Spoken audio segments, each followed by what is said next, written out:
Hello and welcome to another live stream of painting some models, I guess. For anybody nearby, it's saying that there's no one online, which is to be expected at the beginning of a stream. For anyone watching this after the stream, hello, hi, how you doing?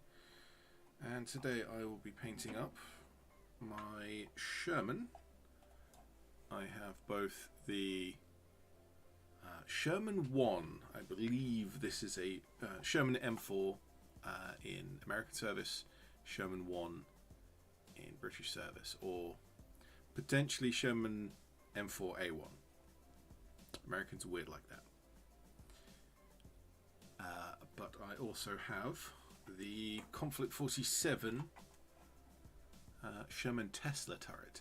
Now, interestingly, and this is something that I need to actually confirm, the hull for this is the kind of the early version, the Sherman 1, the M4, but the Conflict 47, which then happens in 1947, you would expect it to use the late war hull, or even what we would consider post-war build, with other modifications to the hull. But if you're going to maintain the same parts to the kit, you would expect it to use the late war kind of Sherman 5 M4A1, M4A4, or Sherman 5, same thing, different name, hull. But no, it uses the earlier hull, which is odd. But it's also convenient for me because I actually need the early war for my British, and that is why it is painted in this rather fetching camouflage pattern. This camouflage pattern is featured on the M3 Grant at Bovington, the Tank Museum, Bovington, and I quite like it, so I painted it on my Sherman. And it is contemporary with my Desert Rats, and that's just convenient. Sorry, if I'm looking in odd directions, I have moved my camera. Usually I have it up there where my preview of the stream is, but whenever I'm painting, I'm kind of leaning down and you just get the top of my head, which is not very nice to look at. And so instead I've put the camera there so that when I'm painting, let's get into a painting pose. If I'm painting like this, I'm at least roughly looking towards the camera, a little better than normal. Well, how far have I got, and what needs to happen next? Well, I think that the camo was done. I think we agreed on that last time. We got the camo on the back the wrong way around, but I actually think it looks cooler like that, so I'm going to leave that alone. With the camo's done, the tracks are, tracks just have simple metallic on them. I think that's enough because they're not really all that visible.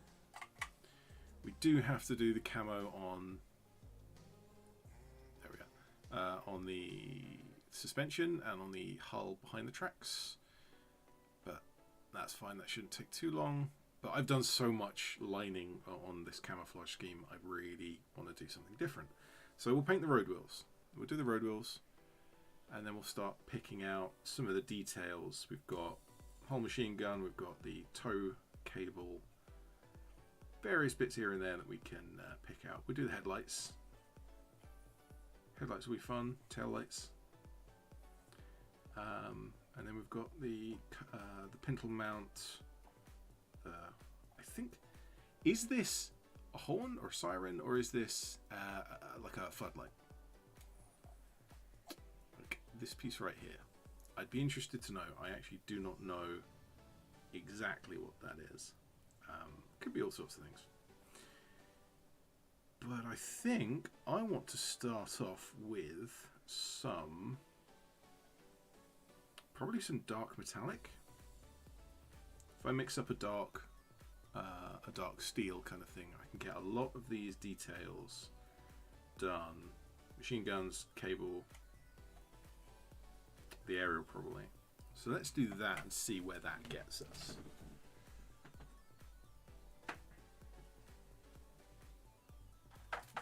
So let's get a black and a silver.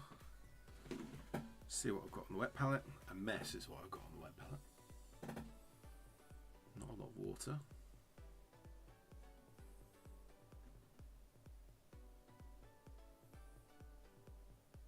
Okay, you're drinking all of that. So I can replace the water there as well. I know this has been mentioned before, but I actually have a filter kettle, and whenever I run it, I tip off the little bit that I don't use, and I keep it for painting, because that means that this water for painting is filtered and boiled, so it is nice and clean.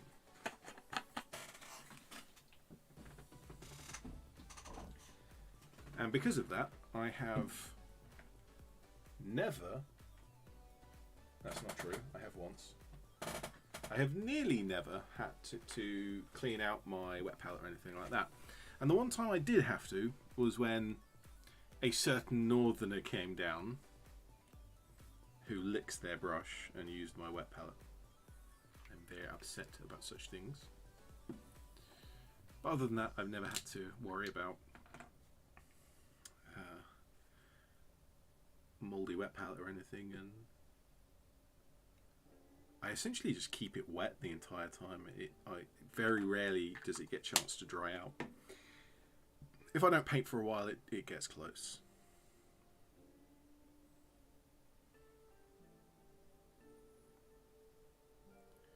Right, so I'm just here in this kind of blob here. I'm just putting a little bit of black into my silver just to darken it. It takes away a little bit of the shininess as well. And with that, I can base coat a lot of the metallics, and then we can come back with where am I currently focused? Right there. We can come back with just the silver by itself and give some nice shiny reflective high spots on it. If we want to. It depends. Depends how it looks. It might be just fine as is.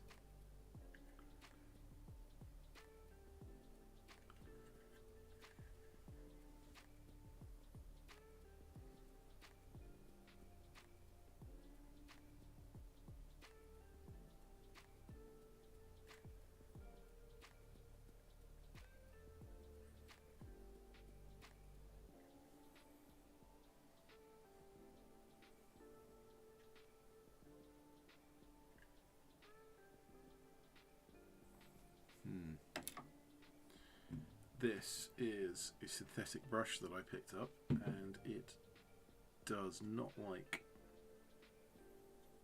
my mix of paint. Probably going to have to switch out to a different brush. Never really was a fan of synthetic brushes. They never behave quite how you want them to. I wonder if there's people who have worked out the kind of the surface tension and the viscosity and all that kind of stuff to make synthetic brushes work. Like what do you need to do differently to your paint to match the synth brush? Yeah, I can't go on like that. Conveniently, I have this, which is an older brush, but it checks out.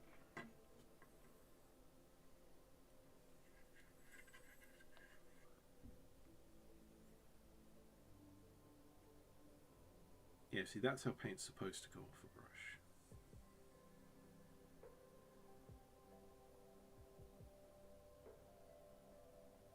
Although, as I mentioned, this brush is old and decrepit, and it's not going to hold its point for very long. I've actually found if I let this one dry out like fully for a couple days, I can eke out a decent hour's painting before it starts to flare out again. But I was using this brush earlier today, so we shall see how it behaves. And I just, right there, got some silver on the hull. We will have to discuss weathering, because I want to do some amount of weathering, but I haven't decided exactly how much and exactly in what way. Because one thing I do know, universal to this whole army, my British Desert Rats, is I am not doing any washes.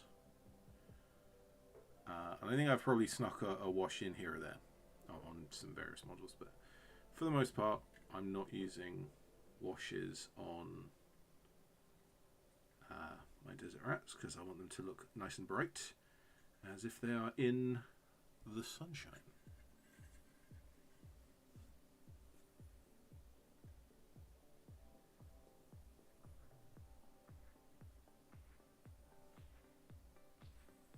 Well, let's get some paint with that water. There we go, that's better.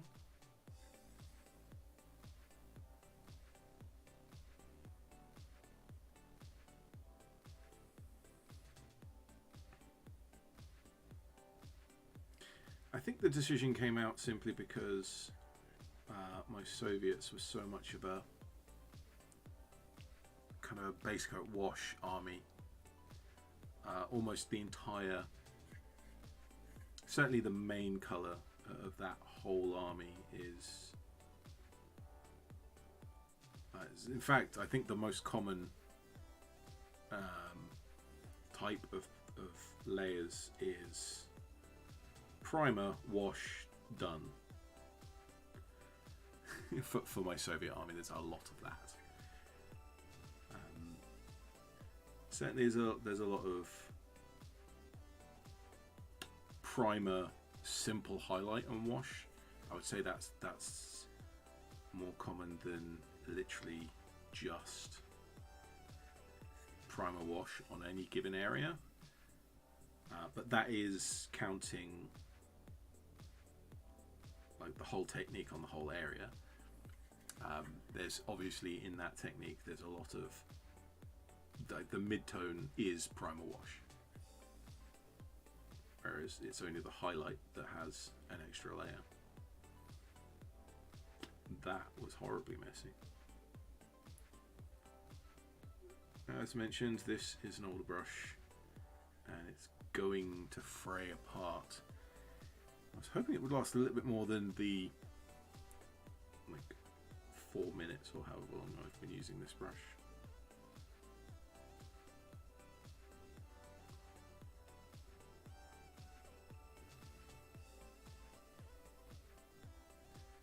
I think this is the detracking rod. Might be wrong on that. Certainly various tools. It's nice to fit them in.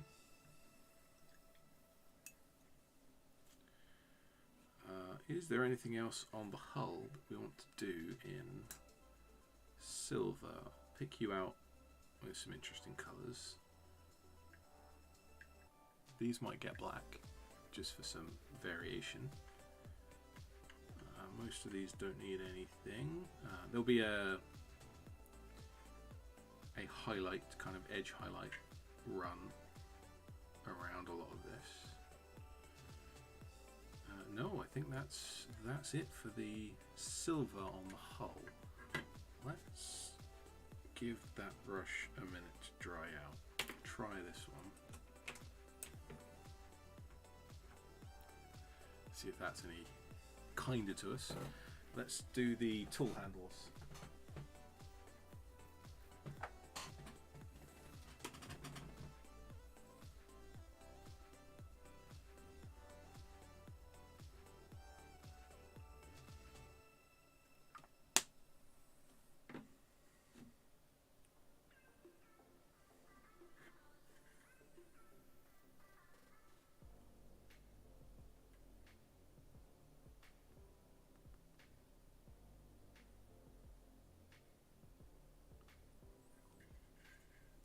Trying to make sure that the loops that are holding onto the tools stay the armor color. I can always fix them up, but what's to say I won't mess up fixing it and have to fix the wood again? That's a possibility.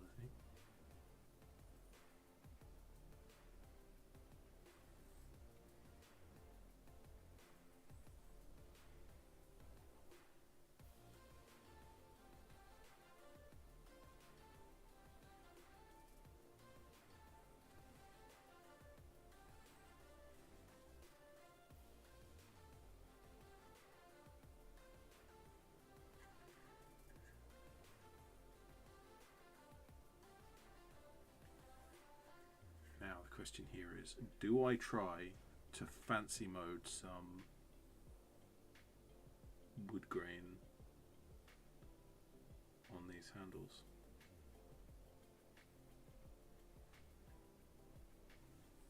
I think maybe I do. Now that I've said it, I want to at least try it.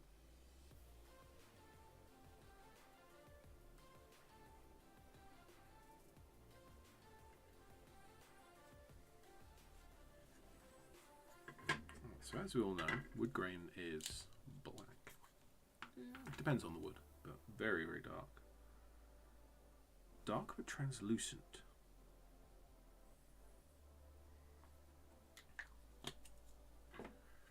So let's see.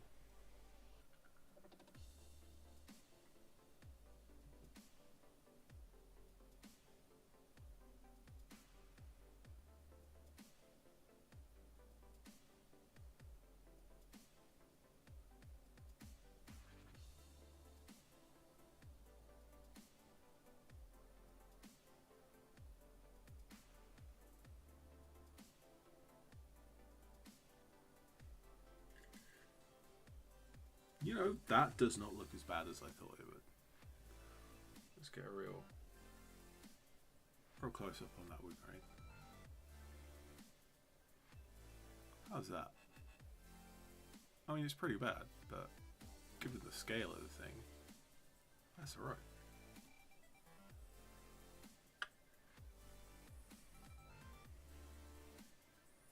I have just noticed that there's kind of the side of the shovel that I didn't paint. Let's get that so it looks a bit more consistent.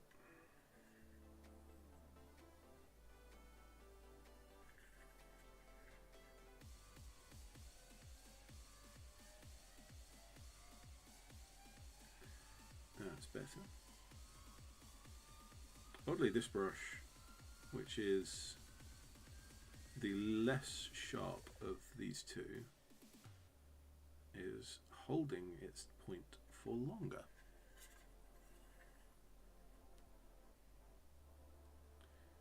I believe this is the older of the two, which is why it's no longer as sharp, because the bristles have worn away. But it is behaving itself rather nicely. And so for these fine details, let's take advantage of that and get as much done as we can. And that's looking pretty good.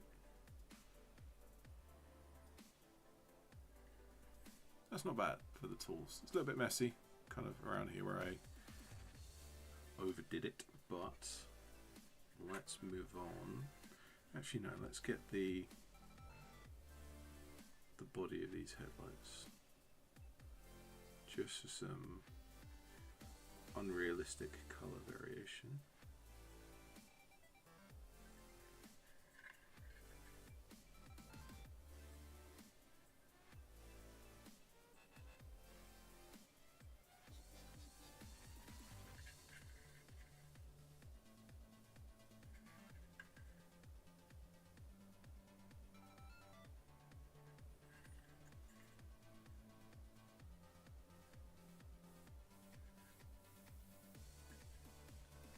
Come along and paint the red and blue, red at the back, blue at the front. I have tried to paint yellow headlights headlights. Because it seems to me that yellow should be the colour to paint headlights, but for some reason whenever I try that it just doesn't look very good.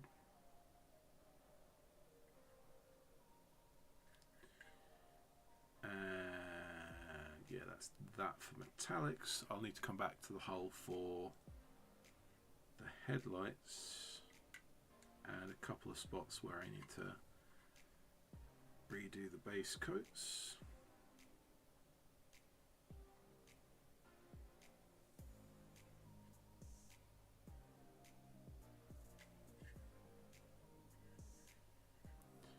And of course the edge highlight at the end.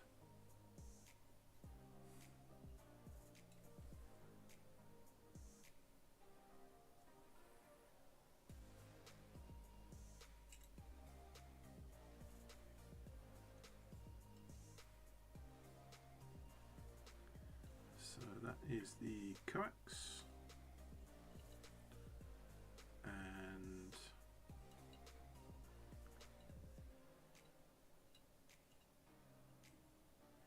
yep, so it's just the stuff at the top.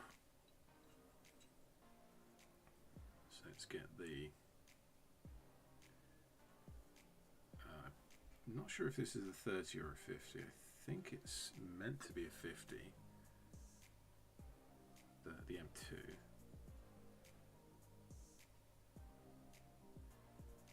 The handle on the barrel kind of does suggest that it's a Cal 50.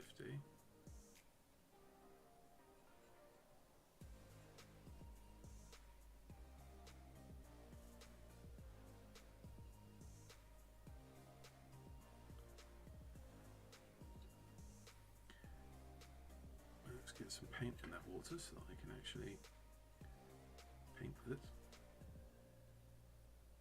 I'll need to check if that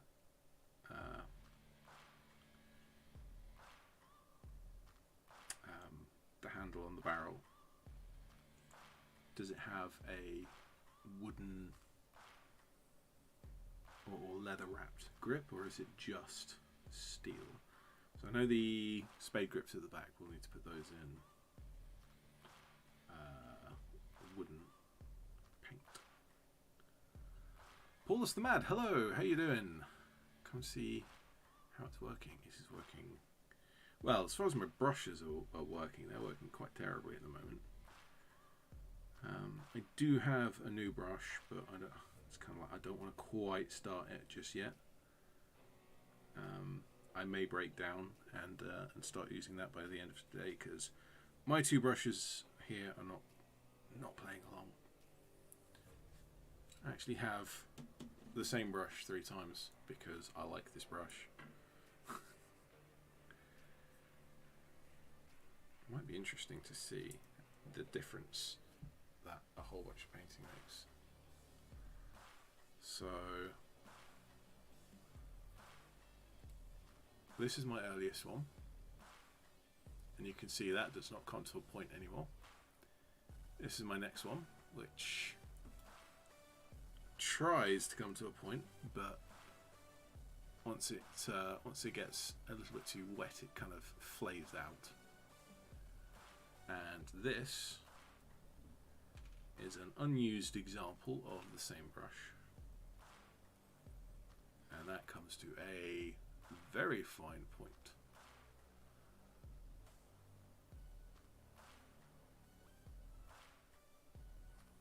You can actually see the difference in, there we go, the difference in length. So the newest brush on the left, I'm just putting the top of the ferrule at the same height. But if you see, the tips of the 3 brushes are at different heights. So the one on the right hand side is the brand new one, nice and sharp, and the longest. The one in the middle is the one I've been using for a bit, and that's obviously worn away the tip and has shortened. And the one on the left is the older one, the first one of this brush that I got, and far more wear and therefore shorter. It's interestingly that is how brushes wear, kind of the tips of the brush. I wonder if it's that they abrade or if they kind of snap, because it is hair. I've just noticed this. I'll deal with that later. Because that is... Oh, and by the way, this is... It's just pure Red Sable Germany. I don't have a brand name for that. I like that size of brush. Big brushes are for fun painting. Fun painting. I wouldn't call this necessarily a big brush. I would say this is your run-of-the-mill average brush. Certainly something like that. That's for dry brushing vehicles. I've got another. That's my dry brush at the moment, which needs to be cleaned out because that's a bit rubbish. And then you can have smaller brushes. I wonder, actually, is this one any smaller? No, that's about the same size, isn't it? Actually, it's a little bit longer. Interesting. And this one, which I should have thrown away by now, this is my Winsor & Newton, supposedly a size 2 Winsor & Newton. That has worn away to a stub. That's no longer a usable brush. There's like, it's just a solid. It's the glue from the ferrule that's all that's left at this point. Familiar sight to run brushes into poor states. One of my favourite brushes are still being used with a broken handle. The metal bit broke down. The metal bit is called the ferrule. Handle, ferrule, and the bristles.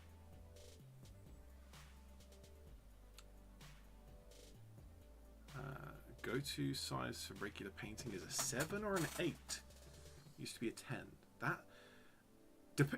It really depends on brand when it comes to paintbrush sizes, because like one company's size 3 and another company's size 5 might be the same, or even a size 2 and a size 5 might be the same in some cases. But then it's not just about the volume of the bristles or the length of the bristles or the width of the belly. There's so many different measurements. Boiling it down to just one, just like this is a size 3, but what about it is the size 3? Is it the length of the bristles? Is it the width of the belly? Is it the overall volume of bristles? Because that all affects how paint behaves with the brush. If you had a brush that was this thick, that the belly was the same thick, but the bristles were this long, that type of brush is often used in canvas ink, particularly kind of the really elaborate calligraphy artwork. And that would be terrible on a Mini. That would be absolutely awful on a Mini, because you get so much more ink flowing through that, but it flows very smoothly and you have a very thin consistency of ink. Conversely, this brush and this brush have about the same length of bristle. That's actually closer than I thought it was going to be. But this has a massive volume in comparison to this one.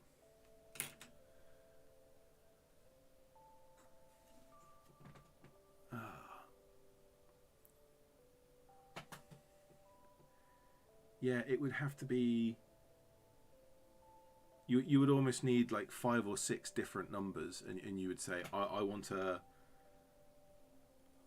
type A 3-2-1, whatever, and that would be length, breadth, and overall volume of bristle. And the type A means it comes to a sharp point, and a type B would be like a square head, like that. That's a flat head. And then you have a type C, which would be like a big spongy brush like that for dry brushing. Why is this so... I grabbed some green that was on my wet palette, and it's old and nasty. There we go, that's better. Shops are tend to buy tied to thickness. So is that the width of the belly? So the width at the widest point, which would be here, or the width of the ferrule, because the width of the ferrule defines how many bristles you can fit in. And actually, that's the point, because not all bristles are created equal. Because you could be using like fresh sable, young sable. You could be using hog's hair or horse hair, which you wouldn't be using those for mini painting, but they're still a type of brush that you would need to account for. And of course, synthetic. I would say generally,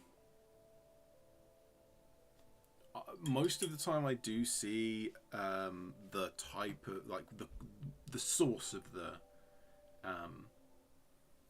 the bristles are listed. So if it's sable, it will say it's sable. If it's synthetic, it will say it's synthetic. Not always, though. I got some hog's hair brushes that weren't listed, and I had to ask. They're really stiff, hog's hair brushes. Really useful for like painting wood, because they're nice and stiff.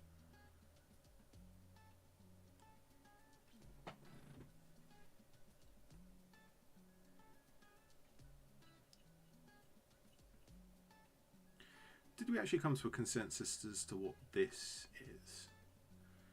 Because on the top of the Sherman's turret, we've got this contraption thing. Is it a headlight? Is it like a floodlight? Or is it a siren or a horn or something similar? I looked up a few like anatomy of a tank, anatomy of a Sherman pictures, and I tried to work it out, but I couldn't find that specific feature listed. I found some other bits about the Sherman, like that lump there on the hull is a ventilator, I now know. Alright, let's look at the Tesla turret and see what this needs.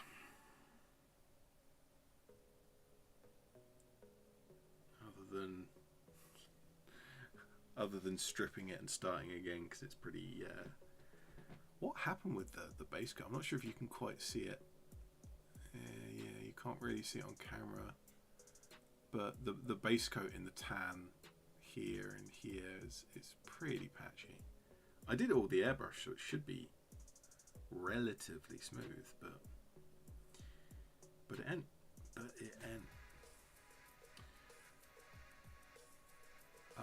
Got some boar hair brushes. Bugger, those things are harder than some of the best wires. Yeah.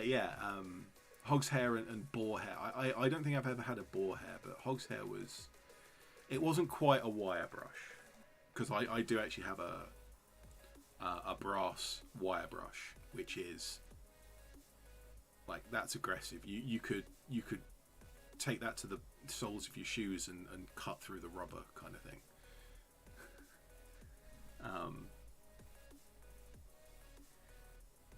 So in the artwork for this, the kind of the box art on Warlord's website, this kind of these bulges here, these rings, are all glowing blue, and then the bar is in this kind of copper metallic. I want to do kind of different now. I want to paint the bars and this cap here. I want to paint all of that as the camo color. So I'd continue the brown up to about here. I'd continue the tan up to about here, and probably put some lines in and then switch color. And then I want to put the rings in a like a copper, and I've got some gold for some highlights on that. In fact, I can throw in the copper now.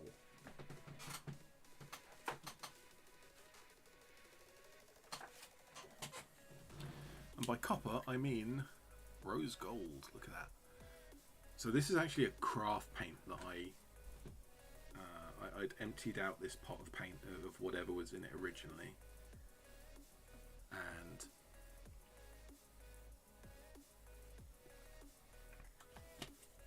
I just cleaned out the pot and chucked in the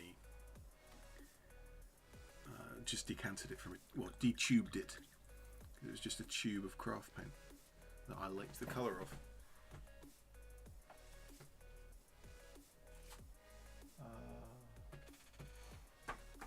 What do I need? I need a dark brown, but I don't actually have a dark brown at the moment because I finished it. Yeah, being a craft paint, it's or being a cheap, nasty craft paint, it's not, doesn't particularly cover well. So I'm going to just mix in some. I wanted some of the darker brown, but I've got some light brown here. I'm going to mix that in because that'll make it cover. And after that, we can see how it looks and what we want to do about highlighting. That's just brown now. Too much brown. Yeah, there's no metallic in that. Where did my metallic go? It's just been overpowered by the.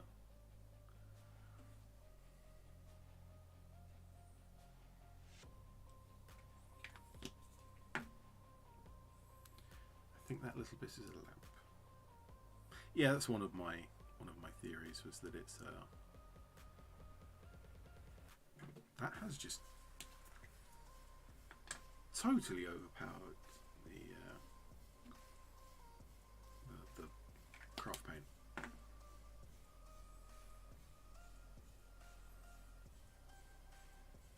Well, I've now mixed up enough of this to do the whole tank in copper. There we go. There we go. So we're getting a little bit of the copper in there now.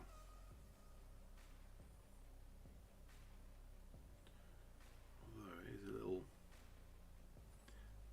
thick and sticky now.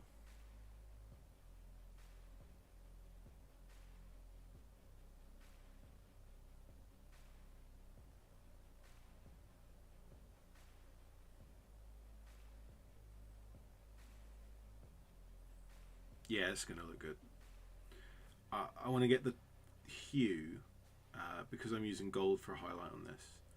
The hue of the copper here is going to end up in between the two colours of the camo, the dark brown and the tan here. So I'm hoping it's going to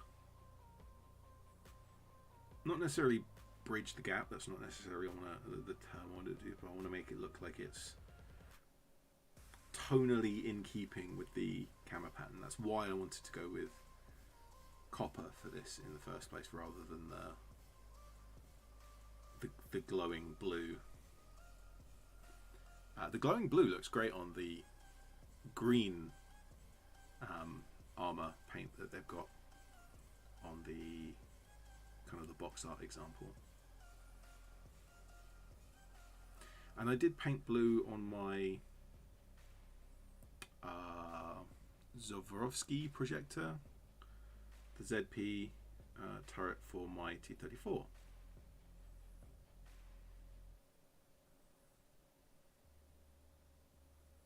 Which actually brings me to the question, how much more Conflict 47 stuff have I got that I haven't painted? I have recently been having a look at my my painting log for the year. For anyone who doesn't know, for anyone who didn't see my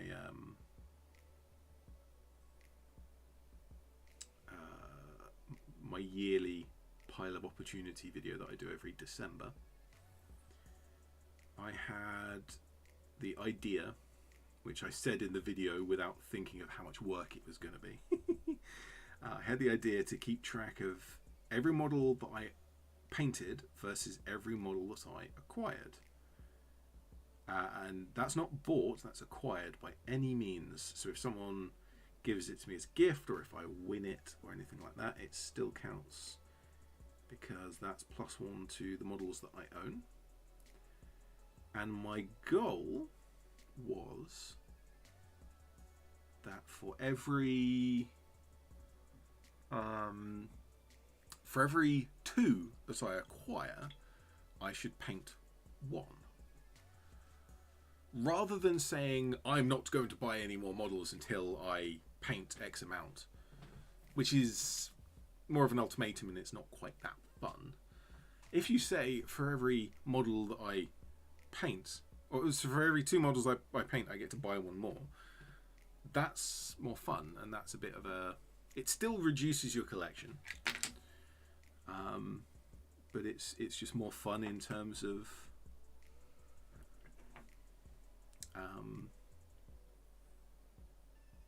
yeah, because it lets you still buy more stuff. And given that I keep winning models at the local tournament,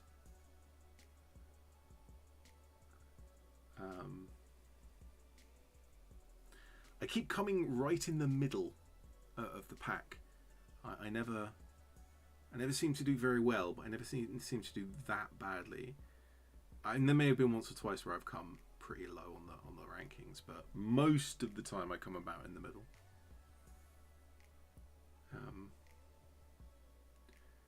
I am going very heavily in a different direction for my next one. For anyone who's watching my tournament vlogs, I've been playing a lot of Soviet Union, and I've played the British a few times recently. And for the next one, I will be taking my Americans for the first time. Simply because I've made up a few Americans recently and I want to use them. And rather than kind of the large number of order dice, I try and push that for my Soviet Union. I think there's an obsession with order dice in bot action, and it's not... I don't think it's as valid as... It's not as big a deal as people make it out to be. But I always try and have as many infantry units as I can, just to bulk that out. Just because having a large number of bodies on the field is advantageous.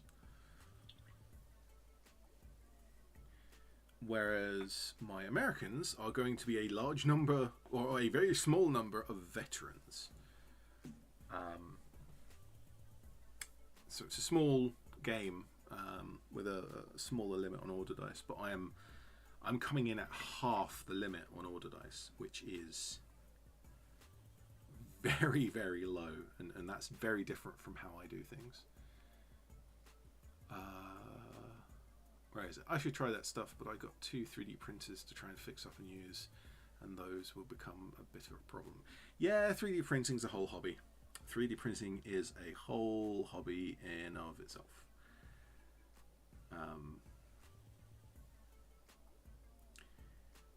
I recently just made the decision to stop repairing my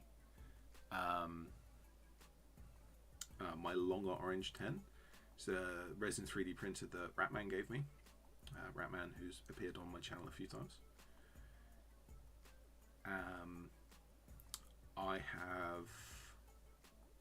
I've repaired it a few times, and I've replaced the screen a lot. And it got to the point where I bought like 3 screens. Like, I paid the entire cost of the printer again, just in a packet of screens, and then it would just kept breaking, kept crushing the screen essentially.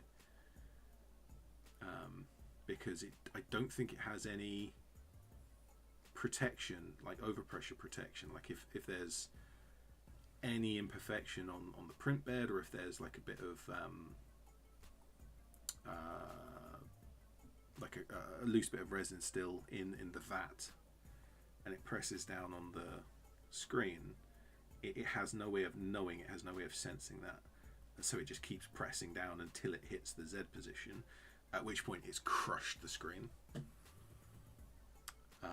So I went through every screen, all the I think I've been through 5 screens for that thing, and it is... Why am I carefully painting these? I should be filling these in. I'm just very carefully painting around these bits. That is a thing to consider. Sort of happy tournaments don't exist in my country. I'm really bad player in all war games. the tournaments that I go to aren't really like competitive tournaments. They're called tournaments just because the organizer can't think of a better name for them. And we sort of play it in the style of a tournament. Like we play a game, and then the winners play the winners, losers play the losers, in the same way that you might do with a tournament. But the actual games themselves, we're not a competitive crowd.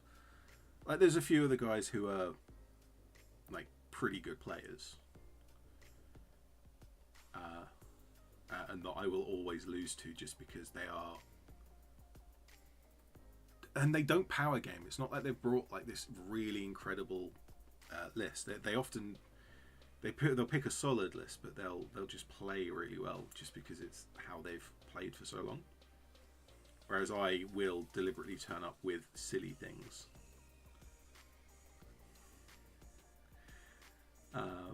And my favourite opponent is another guy who just comes up with silly things, and we'll bounce ideas back and forth with each other and say, oh yeah, there's this like particular way of building a list. Like I can have 5 Katyushas in a tank platoon. That's a thing I can do. But then we don't actually use it most of the time. I say most of the time because he did bring the double officer list. I think it was 9 activations, and if he got both of his if he got one order die, he'd use all of his snaps to activate all the units around him, including the other officer, and the other officer would then snap all the other units. So as soon as he got one order die, his entire army would move, and then he'd hand you the bag and say, right, it's your turn now.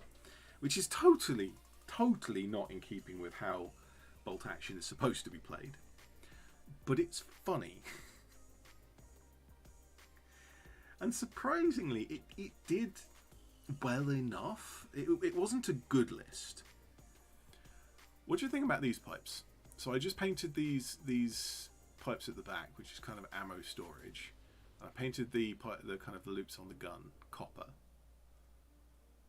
Do I paint these pipes, which come from the ammo to the gun? Should they also be copper? Because I have got some steel on here, and I'm going to paint these steel as well. And I'll paint the muzzle steel probably. I think I do want this to be copper, these pipes. American Force sounds fun. Smaller forces tend to be quite fun to play at times. They can be.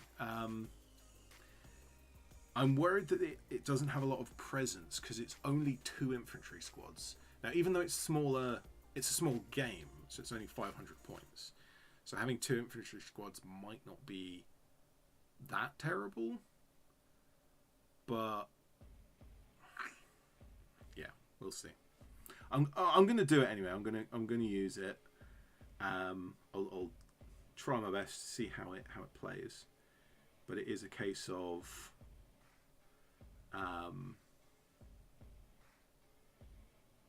it's so different from how I usually play that I don't necessarily know kind of the nuance of what to do.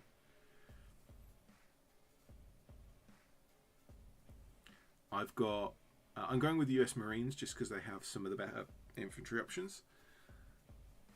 I've got a regular squad, full strength, 13 models with 3 BARs, and they're going to be my. I was going to say long range firepower, but given that they can move and shoot with rifles and BARs, I might not stay far away. And as soon as I get within 18 or within 12, I'm at close range as well. But they're going to be my somewhat mobile, but they're my heavy hitting unit. And then my other unit is half strength veteran squad with shotguns and submachine guns. I think about, and then all of the other models have pistols, so they've all got tough fighters.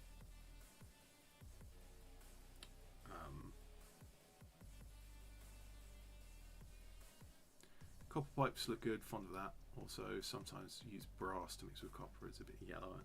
Yeah, I do have a gold, actually, that I will be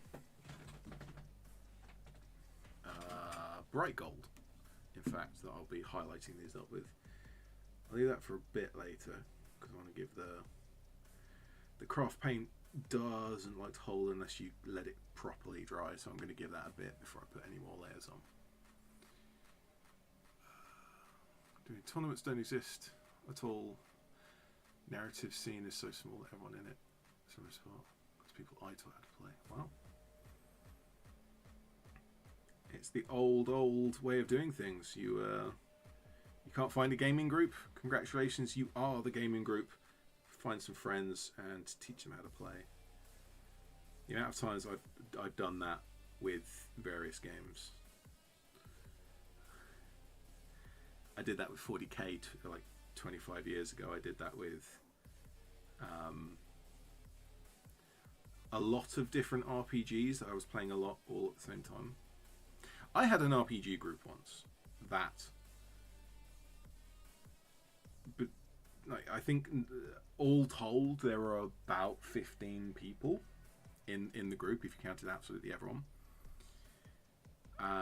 Every single person, okay, nearly every single person in that group games mastered a game of some description. And so no matter who actually showed up each week, as long as there were at least 3 of us, we could just say, all right, who wants to games master? Right, your system. Okay, let's go with that. And yeah, like everyone got a go at games mastering.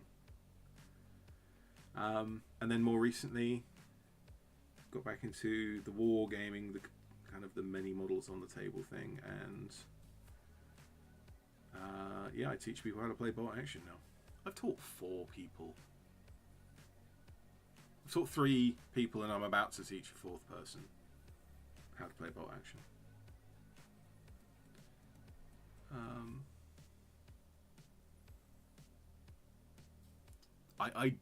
This was definitely the right decision because that looks so tidy with the brass, kind of the rose gold. I need to be patient. I need to wait and let it dry for a good like 10 minutes and then come back to it before I do any highlights. But that, I mean, already that looks pretty good. That looks so nice, so nice. Right, so just to distract myself, let's put some steel around the rest of this. I've got a little bit of this dark metallic that I made left. I can see the layer lines in the master of this. So the main body of this turret and the gun are all one resin piece, but the door of the hatch and the ammo kind of can, basically from this line here back, and then from this line here back. This is a metal piece, and the hatch is a metal piece. It's really odd the way that Warlord Games does this. That there'll be, and it's loads of their stuff is the same. The big central chunk will be resin, and then a couple of little bits that are separate will be made of metal. And it's like, why don't you make the whole thing out of either resin or metal? Don't understand why you do it that way.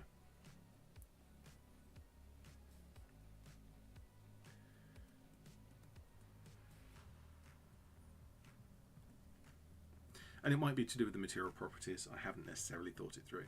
There are reasons to do it one way or another. I just haven't figured out what that reason is.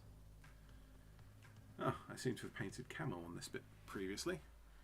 Oh, I'm ruining all my hard work by now painting it steel.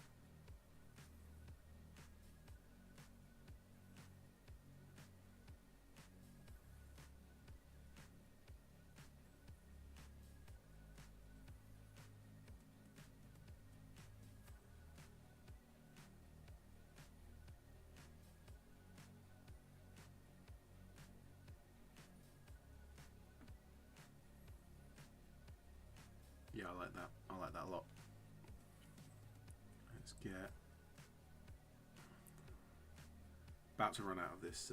I can make some more. Get the vision device on the inside of the hatch, just for the sake of painting it a different colour.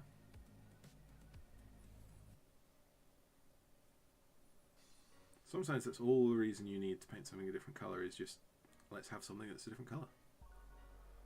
It's a nice thing to do sometimes, is particularly with historical vehicles like this.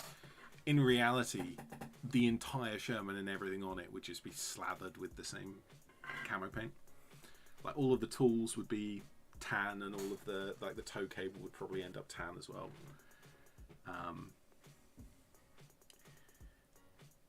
But when you're painting a model, just to break up the monotone nature of the paints, it can just be nice to, you know what, I'll paint that in a bare metal.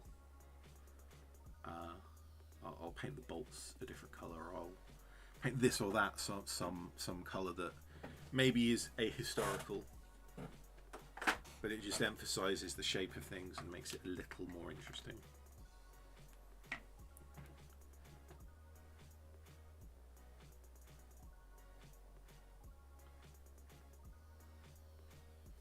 Yeah, so I've run out of my silver, so let's throw on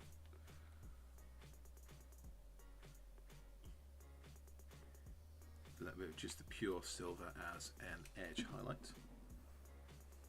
Actually, I can go over all of the other steel while I'm at it. Where is my? There it is, about there. So yeah, I said I was going to do these as well, didn't I?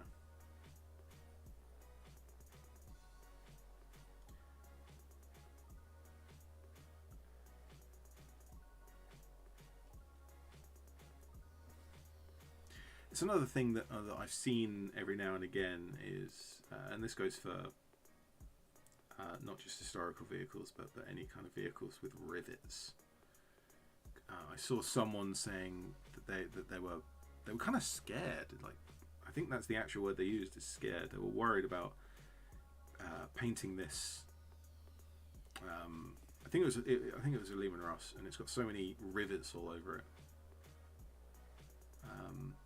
That they're worried. It's like, oh, how can I paint all of these tiny rivets? And it's like, don't worry about that. Just paint them all in the armor color, because realistically, like whenever they go from theater to theater and paint the new camo, they're gonna just paint over the rivets, because you don't take the rivets out to paint it. You just paint over the top.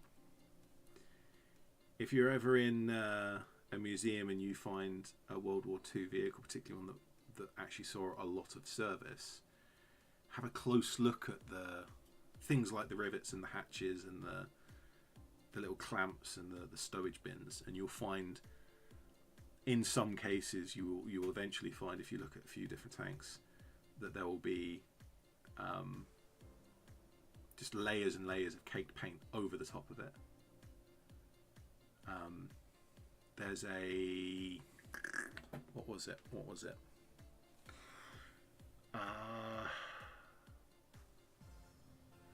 There's a British vehicle at Bovington, and I cannot for the life of me remember what it is. It might have been a Centurion. That it had been to the desert, I think it had been to Burma, and then it came to Europe, or the other way around. And so it was tan, brown, and green, and at one point also blue. And just all of these layers of paint were put on top of and white in the winter for the snow. So it just had layers and layers of paint, and the clips on the like the latches on the stowage bins had just been painted over, and then as the crew like used the stowage bins, like opened them up and clamped them back, clipped them back down, it snapped, it kind of cracked off the paint. And so you have these kind of almost like rings around the paint and the latches where it's been chipped away, and then just another layer is painted on top, and then that gets chipped as well. And I just punched my camera,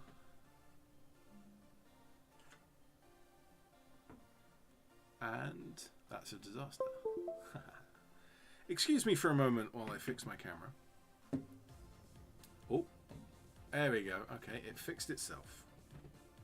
I just had to give it a minute. Lovely. I'm guilty of bolt painting. All of my Orc Stompers have each bolt painted up, even if it makes no sense, as they are scratch-built monsters.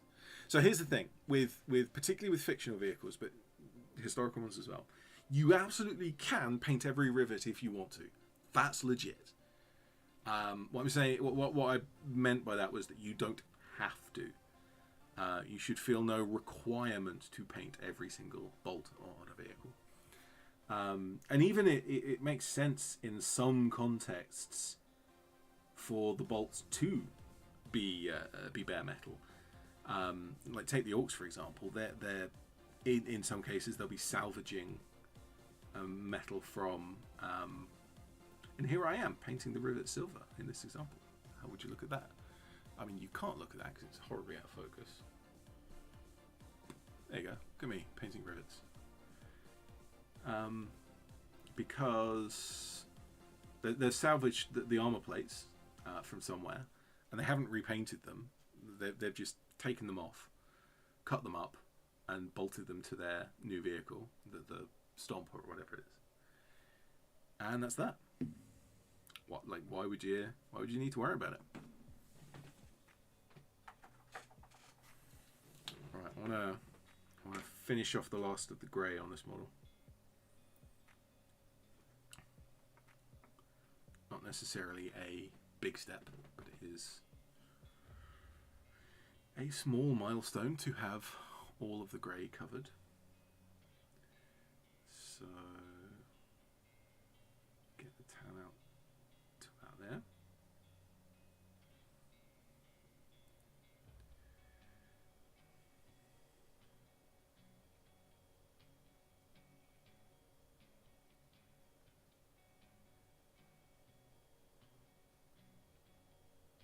Oh yeah, I was thinking through how much Conflict 47 stuff I have.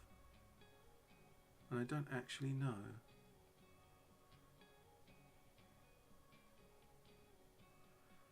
I think for my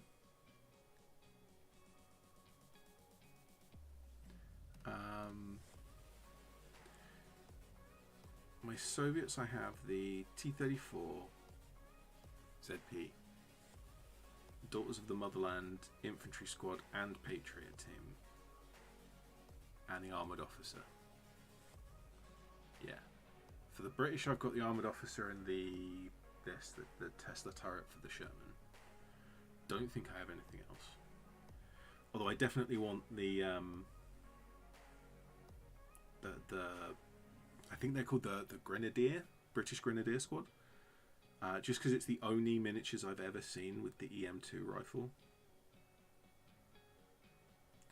And they're almost not science fiction at all, because they're wearing the kind of the late World War II uniforms. They're carrying the EM2, which historically was adopted. It was never issued, but it was technically adopted by the British Army. So the kind of the only thing about them that's science fiction is that they're wearing night vision goggles, but even that's not that unrealistic. I mean, it's not science fiction in the case of they exist now, but they didn't exist in the kind of the 1950s, late 40s, 1950s.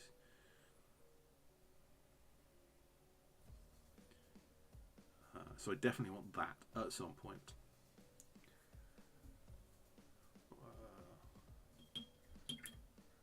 Rivets tend to be rusted as if it's rivet on a plate added later. That brush went somewhere. I will get back to your comment as soon as I have found the brush that I've just thrown all of the way across the room. I actually didn't need to get out my chair to get it. Nowadays I've been trying to cut down some of my rivets, so I do my rivets to being rusted up instead, as if it's rivet on a plate added later.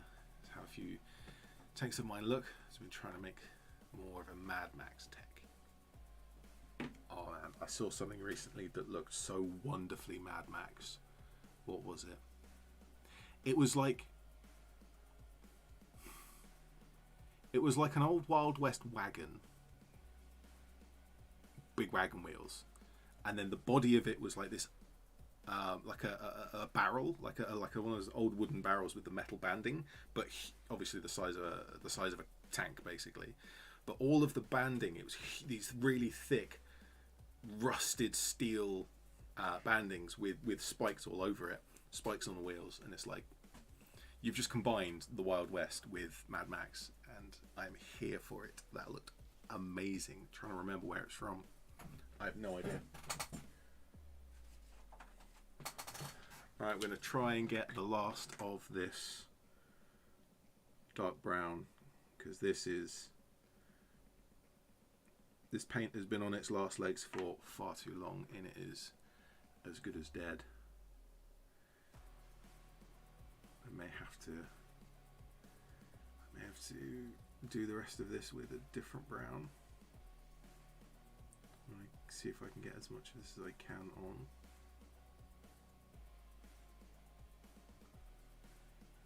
That is if this brush doesn't misbehave. Makes me think, well, not related to Turnip 28. You know what? If Turnip 28 had vehicles, that thing would be the perfect vehicle for Turnip 28. I actually haven't played Turnip 28 yet. I've seen the rule set. It looks like a solid system. Relatively simple, kind of small scale game, which I like. I like kind of skirmish games and stuff like that. But the way it plays, the way it feels, from having only read the rules, it seems like it could be a very good system. Working on stuff, and it feels like it might take place in a weird gunpowder Mad Max concept. I mean, Mad Max was always a bit gunpowdery. I think less so in Fury Road, strangely enough. It's the one thing that if I was one of those angry people on the internet complaining about stuff, I'd complain that Mad Max Fury Road had a bit too much gunfire. Like it had too many modern reliable guns. Like there's a Glock with a full magazine, there's a Luger with a full magazine, there's a M1 carbine or a SKS or something like that, some little semi-auto rifle that Furiosa has, all sorts of other things, revolvers, and it's just, they're all in perfect condition. They've all got plenty of ammo. Whereas Mad Max usually is more on the case of everything's broken down. Max has got his trusty double barrel shotgun that he's got 1.5 rounds of ammunition for. The reason why it's half is because it fell apart in his pocket because it got wet. and he's having to make his own gunpowder, and he's put rocks in the front. It's that kind of thing. I've realised I'm going to have to actually paint some of these camo lines on this. So let's grab the grey and let's do that. You can have wagons carrying shrines and whatnot. You could probably do that. Turnip 28 has grown a heck of a lot since I actually looked at it. Because when I first looked at it, it was almost just like a scuffle in a field kind of thing. But it's definitely grown a lot since then.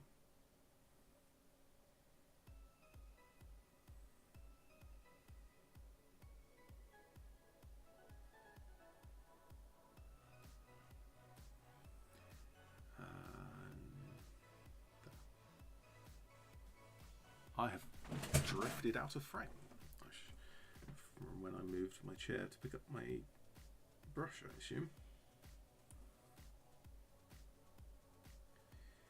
I did say about that craft paint drying, and even just me handling this to paint the rest of the model has worn away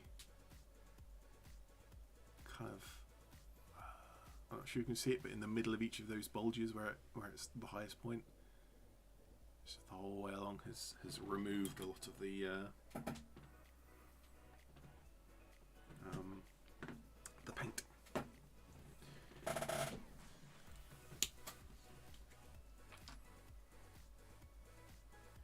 Speaking of cowboy and Mad Max and that kind of weird stuff, here is a spoiler for a future video.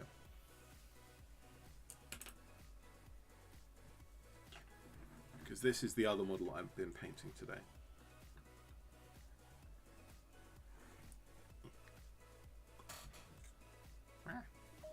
Come back. So this is a cowboy jet bike.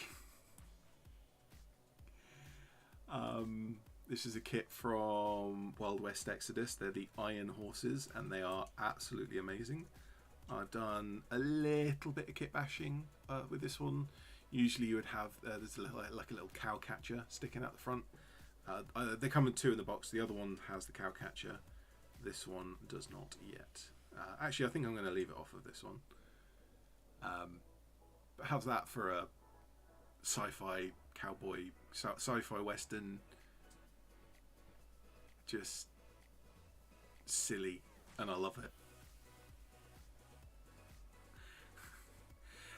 Yeah, and okay, so it comes with 2 sets of sprues, and each sprue has obviously one bike, but it's got all sorts of different options on it. And I've punched my camera again, so we're going to have to wait for that to reconnect.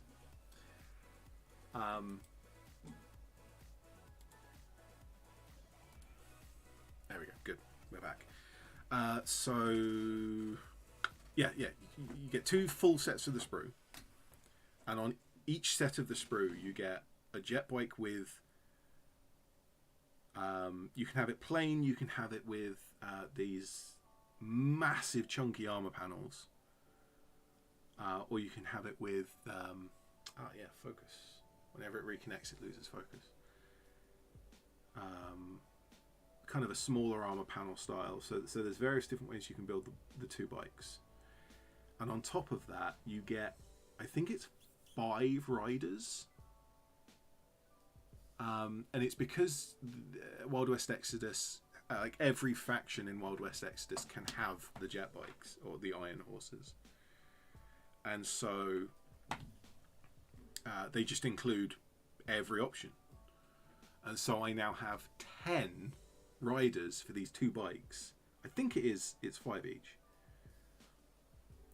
And obviously you only use 2 of them. I was considering trying to make them, trying to fit a pillion passenger, so I had 2 on one bike, but I ended up not doing that. And so I'm going to kit bash all sorts of stuff. I'm going to go crazy with the kit bashing, and I'm going to use up the other 8 riders.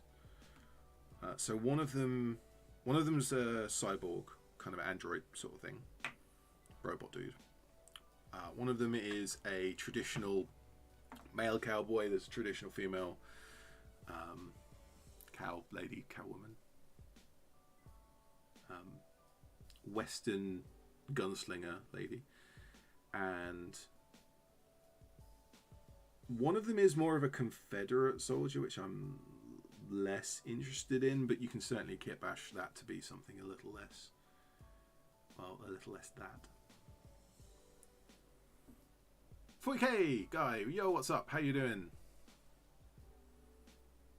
Did I do this the wrong way around again? I did.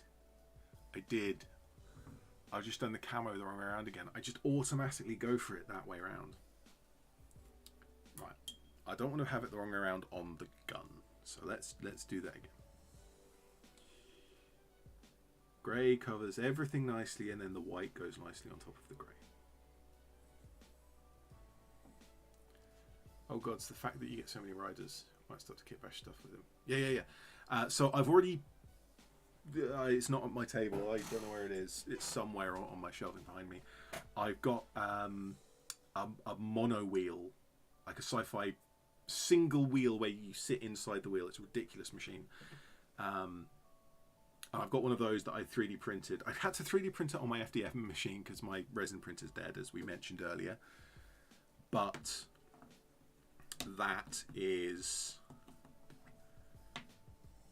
that's going to get one of the riders. I'm kind of planning on just routing through my bits box of scrap and broken toys and all sorts of stuff that I've collected over the years, and just saying, I might even do a video of what can I make from scrap from the bits box, and just make a jet bike and use one of those riders as the rider for it. For anyone who has been keeping track, and I assume that no one has because I only mention it every now and again, I am writing a jet bike racing game. And so every now and again I pick up a jet bike, and I've got jet bikes from several different companies in several different styles. Oddly, the one that I'm missing at the moment, I don't have a Warlord Games jet bike. They've got some good options, so I do need to pick that up at some point. Long time no see. I'm good. Good here. 40k.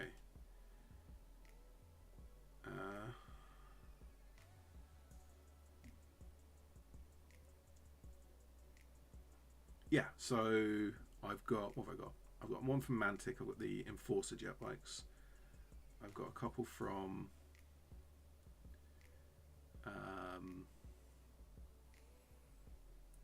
Great Escape Games because they do the Iron Horses. I do obviously have some from Games Workshop because you can't not, as much as I'd rather not have Games Workshop stuff, it's inevitable. And I have Orc Deathcopters. I actually have the old Gorka Morka metal Deathcopter. What was his name? What's the name of the Gorka Morka model with the gyrocopter, the Orc gyrocopter? Oh, I can't remember. That's going to annoy me. It's going to annoy me until one of you look it up and tells me.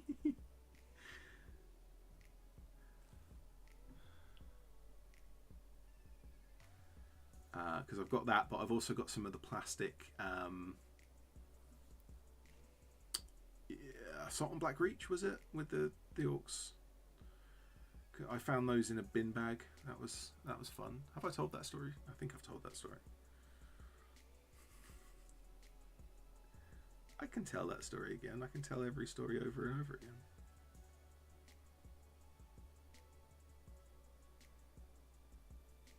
Tell any story I want. What are you going to do? Leave the stream? Yes, you are. Bye.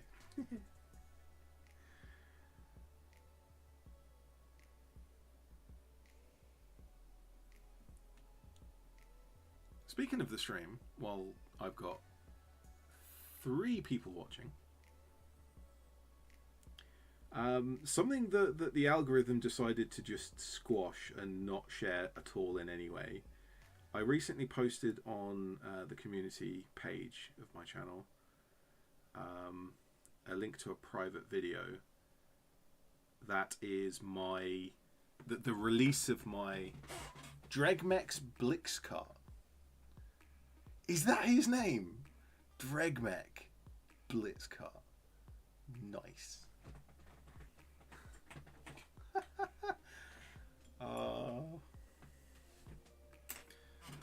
So it's these, my painting handles. I've been meaning to release the files on Cult 3D for ages, and I've been wanting to make a video about it, and it's a lot of things that I need to get lined up. And so I've kind of edited up the video. It needs some fixing, but I wanted to see what people think of it. So if you go to my community tab, find the link to that video and watch it. It's not released yet. That video is not. I'm going to continue editing it and upload a new version of it. But if you want to kind of post a comment and say, kind of weigh in on any point of it,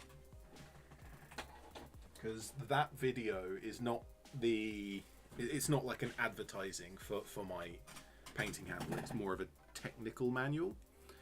Like, here are the parts. Here's all the options. Here's how to print it. Here's what it is. Kind of stuff like that, rather than, hey, look at this cool new thing that I made. Yeah, go buy it. I mean, there's a little bit of the go buy it because I do want, like, it is a thing that I'm selling, or will be selling because it's not actually up for sale yet. I wonder if I just put it live with that video, like the draft version of that video as the explanation. I could probably do that. I could upload it now and then fix up the video and release the video again. That's probably a better way of doing it. Yeah, I should probably do that. Finding random stuff in flea markets is neat but rare. A single space marine. A metal dragon statue. Ooh. Solid lump of metal. Nice. There used to be, and I don't know if they still exist, but there used to be a company that made these tiny little dragon statues. Well, they made all sorts of different styles, all the way from these tiny little key rings, all the way up to like bigger than your head kind of things. It was fantastic pieces of art, but they were always like painted to be like stone, so like really simply just grey and kind of almost like they were dry brushed kind of thing. I don't think that's how they were painted, but kind of imagine it like that. And I wanted one for so long. I every time there was a nerd, like not convention really, but like there was a, I guess it was technically a convention, but it was only ever a vendor hall, so I was never that interested in it. But I would go to the sword place and I would go to the dragon place. All of the rest of it was cards and boring stuff and toys that you could just buy in any shop. But there was the place that sold the replica swords, and there was the place that sold the dragons, and the dragons were the cool one. And I always wanted one. And eventually I went to one of these mini conventions, kind of just the vendor hall conventions, and I had my own money with me because I'd got a job at that point. So I had this pocket money, and I was like, I'm going to buy something cool. And the first thing I saw was these dragons, and I bought one. I only had enough for a little tiny one. It's about that big. And ever since then, I think that was the last one of those events I went to, and ever since then I've never seen that company's dragon sculpts, like the little statues that they made. I've never seen it since. How does that look? Doesn't that look... I'm really happy with how that's looking. That copper, like even I haven't even highlighted it yet. That looks... Where are the tracks? Put some tracks on. That's the wrong side.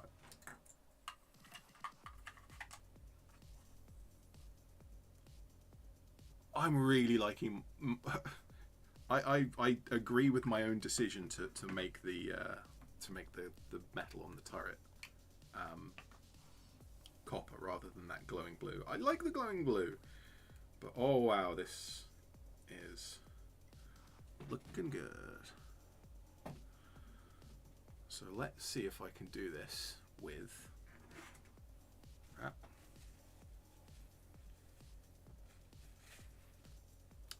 Without making it look absolutely awful.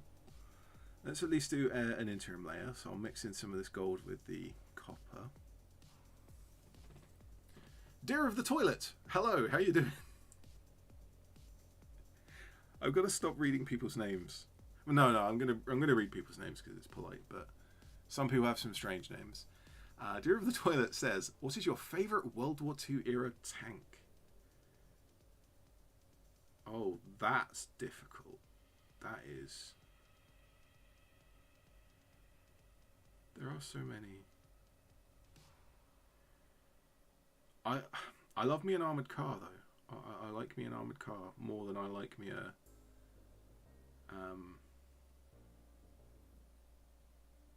tank. But if we're sticking with tanks, if I'm not allowed to pick an armoured car... Well, it's going to be a light tank, definitely.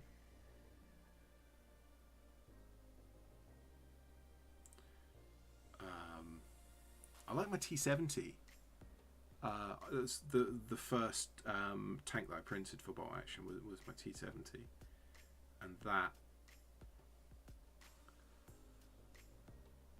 it's a fun little thing to use in game as well, and it looks cool because it's kind of lopsided. The turret's not centered. It's actually on the right hand side, left hand side. Yeah, it's on the left hand side, and then there's this big bulge on the right hand side. And I just like the asymmetry of it. There's also the BT-7, which is another Soviet vehicle. That famously has the Christie suspension. You're not allowed to mention the BT-7 without saying it's got Christie suspension. But it was an extremely fast tank, and there's a video of like some kind of military show where they had the BT-7 jumping up a ramp and like ramping over some cars, and it's just you don't consider a tank. You think of tanks as being these big, slow, heavy things, but not always. The Stuart, American M3 Stuart, the M3A3 and the M3A5 with the up armored hull. I actually like the earlier, the A3 and the A1. That's a nice looking vehicle. And fun story about the M3. I think it was actually an M5 Stuart technically, but same vehicle with upgrades.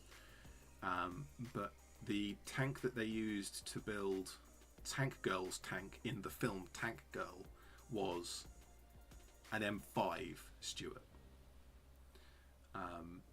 But they also covered up the front of the hull, so the big difference between the M3 and the M5 it is less noticeable.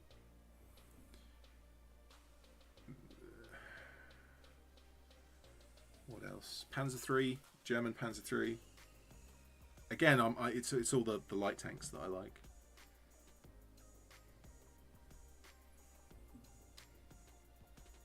The Type 94 Tankette. Now there's a silly little vehicle.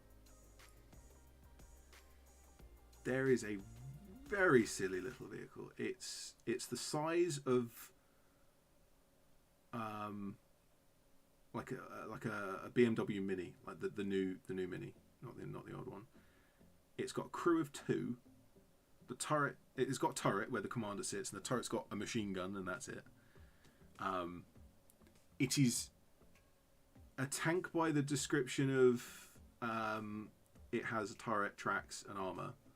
It is not a tank by the description of like the battlefield use description, which would be, it would require it to be a lot bigger than that. But then that's one of the long argued arguments of what exactly what counts as a tank. Where does tank begin and end? And every country and every era and and common use versus military doctrine, there are so many different definitions.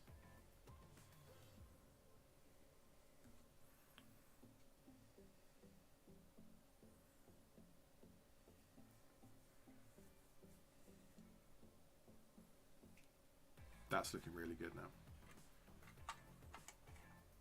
So that's now with just a bit of a highlight.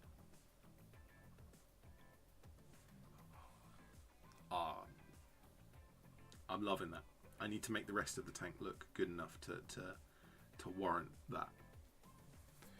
So it needs some weathering. SDR V74. Not one that I recognise.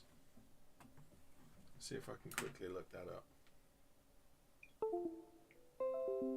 No! Don't crash my camera.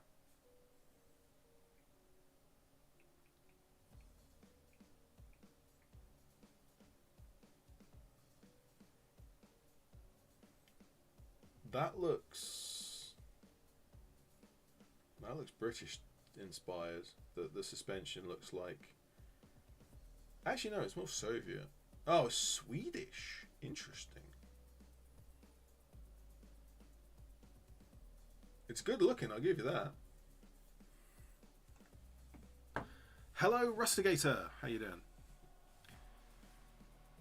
Paulus the Mad admits to being a fan of the SHAR B1 for the sheer nonsense value. Yes. How about the SHAR 2 and the 2C? It's bigger and has a turret as well as being obnoxiously big. Yeah, the SHAR B1 and the B1 Biz, those two are very nice vehicles.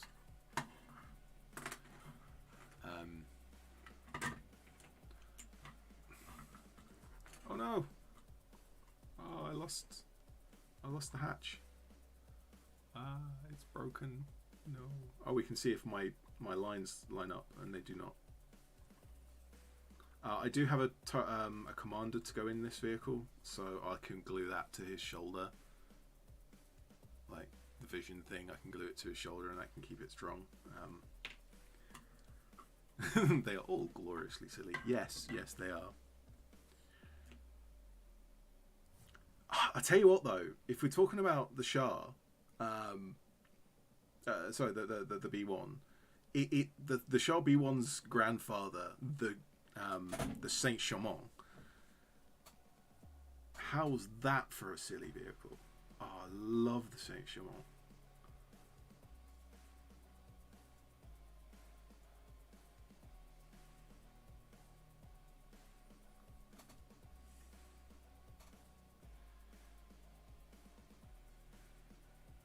A Saint Sherman, a British Mark V, and a A7V walk into a bar.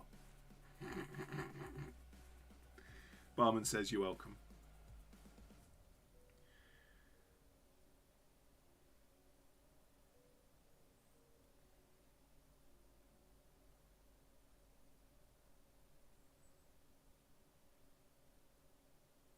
And the Renault FT. If we just go into World War One for a second, and my love of light tanks, the Renault FT is just silly. I love the Renault FT, and the Italians copied it. Fiat 5000, I think they called it. Fiat lots of thousands.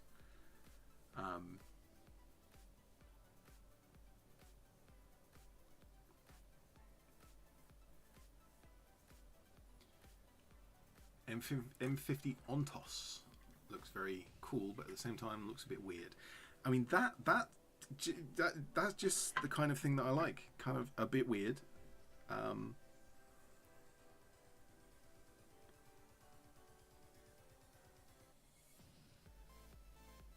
otherwise,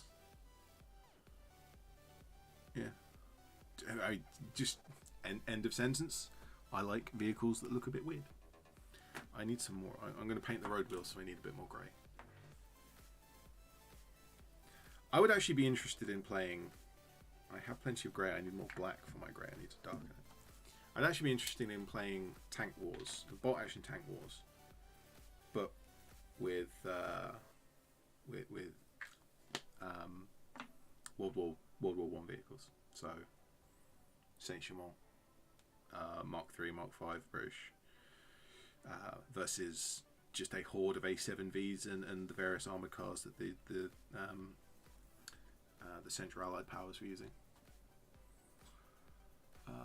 Isn't there a war game about goofy version of Interwar Period? Independent Wars, Baltic States, Ukraine. Almost certainly. There's war games about all sorts of stuff. Speaking of war games that are about all sorts of stuff, I really need to do a video about... I did a post on my community tab a little while ago, and mentioning the Great Emu War and how there's no war game about it. And I said, well, there probably is a war game about it, I just don't know about it. And someone posted, well, actually, there's this game which is about it. It's like, yep, that's what I wanted. So I've downloaded that rule set, and it's like a page and a half, and most of it's pictures. Such a simple rule set. It's ridiculously simple. I mean, it's almost a board game in how simple it is. And it definitely requires like a wargamer's mindset to go, okay, this isn't in the rules because the rules are page and a half and it's mostly pictures. How do we actually go about playing the game? But it's also silly, and it's about the Great Emu War, so I need to do a video on that. Suffering a bit. We're trying to brush on white primer.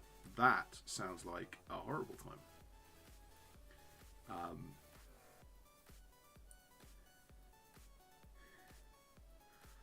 The thing with white is you always want to paint it over the top of something else, but then if you're using it as primer, it is your underlayer. So that just everything about that sucks.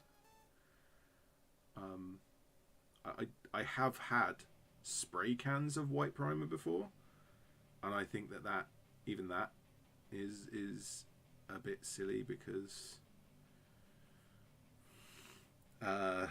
it never goes very well. There are reasons why I prime everything in grey. Like, it is a deliberate choice. It's not just laziness, and maybe my laziness is part of my choice, but priming everything in grey and just dealing with the differences is so much easier than mucking around with, especially white primer. But like, do you want a black prime or a light prime? Do you want a zenithal or just a solid? None of it makes enough of a difference to really matter. And the one thing that I find that is actually important when it comes to what colour the primer is when you start painting, like the first brush strokes of every area, you want to be able to see clearly where each part of the model starts and ends. Like, is this lump, is that part of the belt, or is that the buckle of the belt, or is that like a pouch? Do I want to paint it black like the belt, or do I want to paint it brown like the pouches? Is it part of his tunic? Do I want to paint it red to be the same color as his tunic? And so on and so forth. And the same thing goes for any other, like for vehicles and stuff like that, although it's generally easier with vehicles. And if I prime something in a solid black or a solid white, even under like these lights that I have, it's often very difficult to see the distinction between parts of the model. Once you've got paint on everything, it becomes suddenly very easy to see what everything is and where everything is. See you later, dear. See you later, dear of the toilet. That's just an odd way of bye.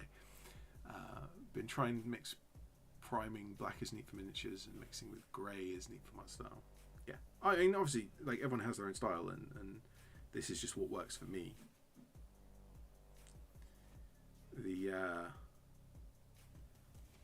Like, when I was getting into mini painting and wargaming at first, the fashion then was everything got a black prime, just black prime on absolutely everything, because you want it to be dark, and it was Warhammer 40k, so it was grim dark.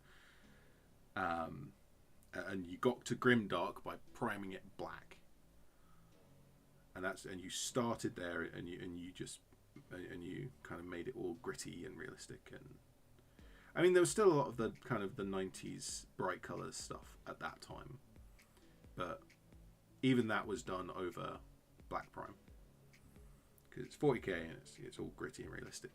And then kind of the older white prime, that came back into fashion for a bit, because that was really fashionable in the 90s, is to white prime everything. I actually remember someone I used to play against had like 6 or 7 boxes of catechins, and he glued them together and primed them all white.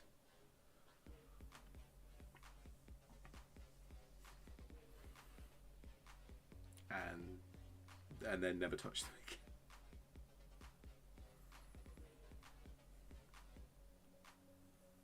expert at breaking orc charges. Back in the 3rd edition days, you didn't have Overwatch, or at least not in the same way as exists now, and so we'd set up on open ground, and I'd charge towards him because I was the orc player and he was the Imperial Guard player. So he'd sit still and shoot, and I'd charge forwards, and then it's an expert at guessing 12-inch range for the 18 inches rather, for the close range of the las guns. He'd move forwards and shoot the single shot from all the las guns at close range, and then charge. Can you do that in 10th edition? Can you move and charge, move and shoot and charge, or is it one or the other? I can't remember. I to be honest, I don't care. I don't play 40k anymore. But yeah, just it was always this perfect moment of,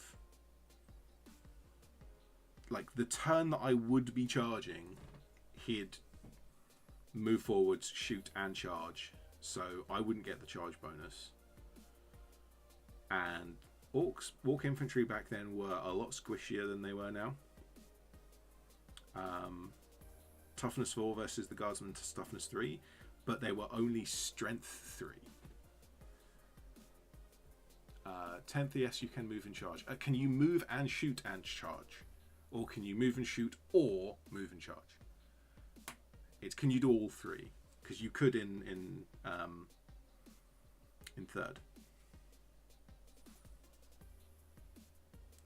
And especially with the sheer quantity of flamethrowers, which obviously have no restrictions for moving and shooting. You dropped a shot on every las gun, so that was a punishing reduction in firepower, but yeah, the flamethrowers were devastating. Pink is a good undercoat for yellow. I have done that many times. In fact, I've done that on both video and live stream before.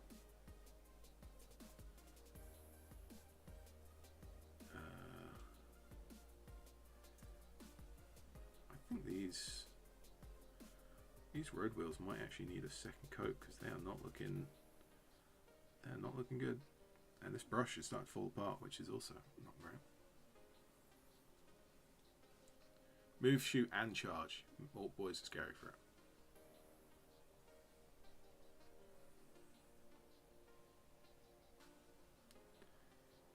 The thing is with orcs, I don't necessarily care that they've added new versions of orcs. What I care about is that they've taken away the old versions of orcs.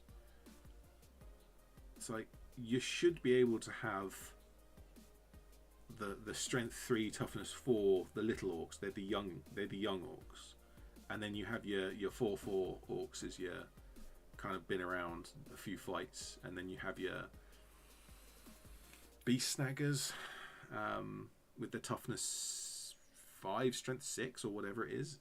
The numbers are going up all the time. It makes sense to mix them up.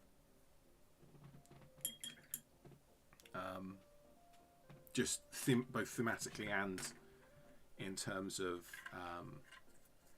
like how you organize a list. It makes sense to have maybe even not necessarily mixed in a squad, although that obviously is what I would look rather, but having squads of young orcs and squads of older orcs. Yeah, that kind of does it. I feel like it's still missing something. I don't want to panel line it. That'll be too dark.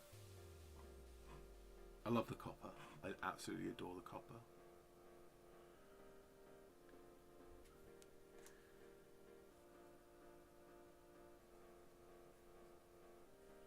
Yeah, I think it's time for some weathering. How long have we got? We have 15 minutes to finish up. Let's see what it looks like with the other turret.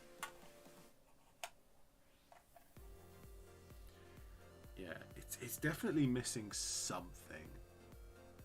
I think an edge highlight will help, but I don't think an edge highlight will do enough.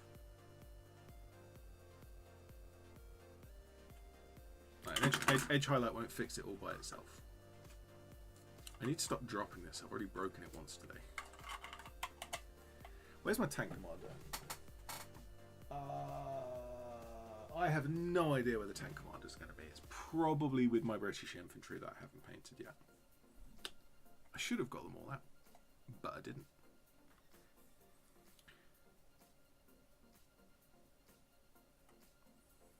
Let's do the old trick of dropping your tracks on the floor. No, let's do the old trick of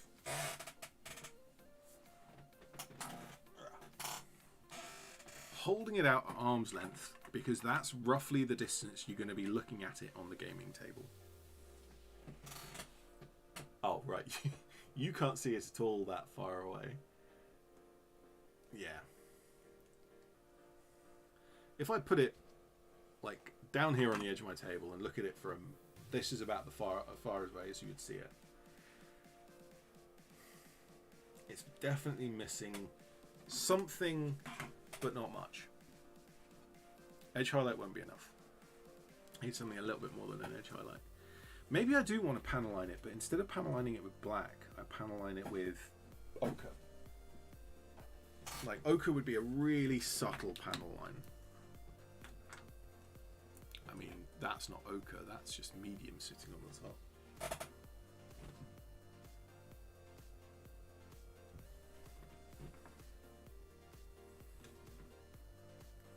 Yeah, so look at the difference in tone between that is the tan and that's the ochre. So it's just a little bit more orange, a little bit more kind of red in there, but it's just the tiniest bit darker. So let's see if that works as a panel line. Not too much water in my brush. I've been playing Renegade Scout a lot. I feel like I could write a homebrew document about it. I don't know what Renegade Scout means.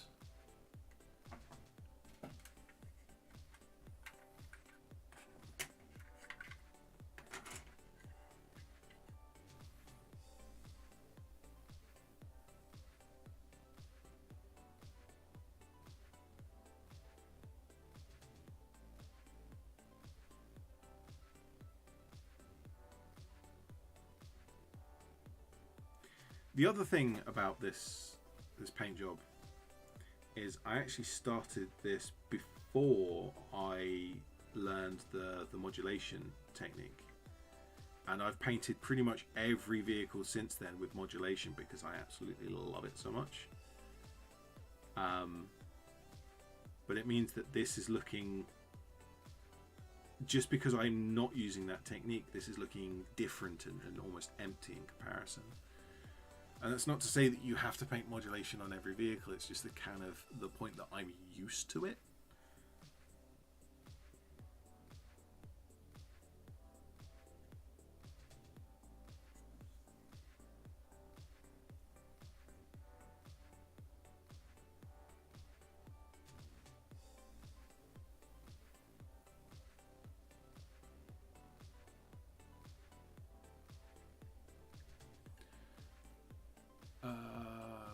Renegade Scout, it's the wargame that is modernized Rogue Trader 40k with the weird quirk of talking roles of other systems. Taking roles from other systems, you can port and stuff like all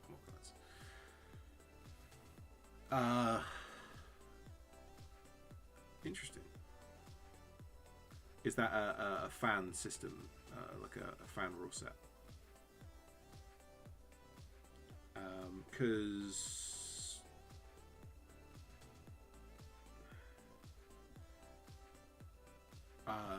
Rogue Trader was more of a narrative-led scuffle game rather than a battle game, which is what 40k became.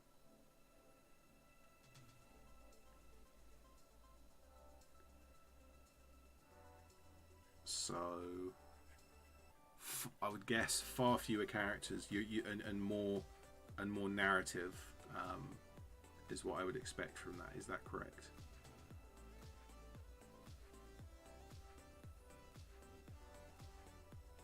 Because that's definitely, like, there's some value there. There's some, like, telling stories while you're playing games is absolutely just something that everyone should do at least once, even if it's not the kind of thing that they're necessarily into.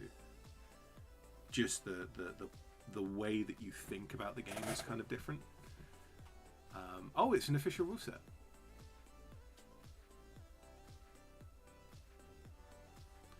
Inspired by Rogue Trader, made this narrative system as an alternative to. Oh, so it's not it's not a Games Workshop product. It's a different company's product. Is that correct? We'll get to the bottom of this eventually.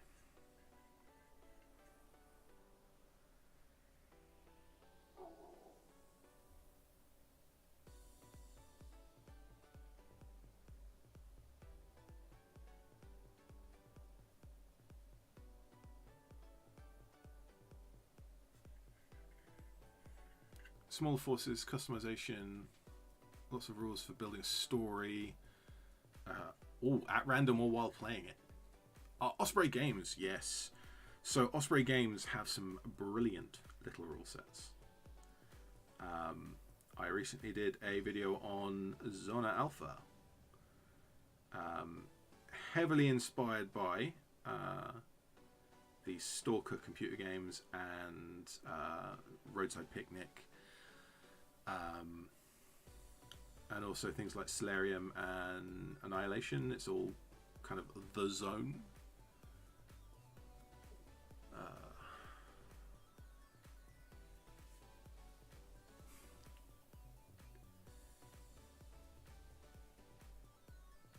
was recently talking with some people about, like, what is it that there is this kind of calling to anyone who's played and enjoyed a Stalker game.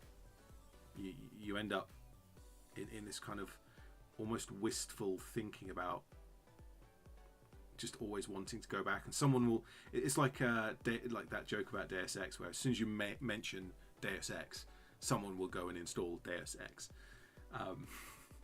Someone somewhere will have to go and install it. It's the same with Stalker. It's like, as soon as you mention Stalker, someone will get wistful and nostalgic and go off and play it. I'm amazed at the longevity of the Stalker community. There are how long has it been? It's been 11 years since the last official release, and like 6 months ago there was a total conversion mod that was released.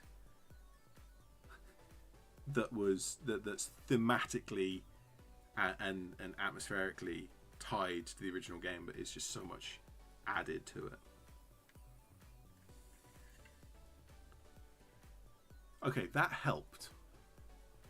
I'm not sure if you can even see what I'm doing.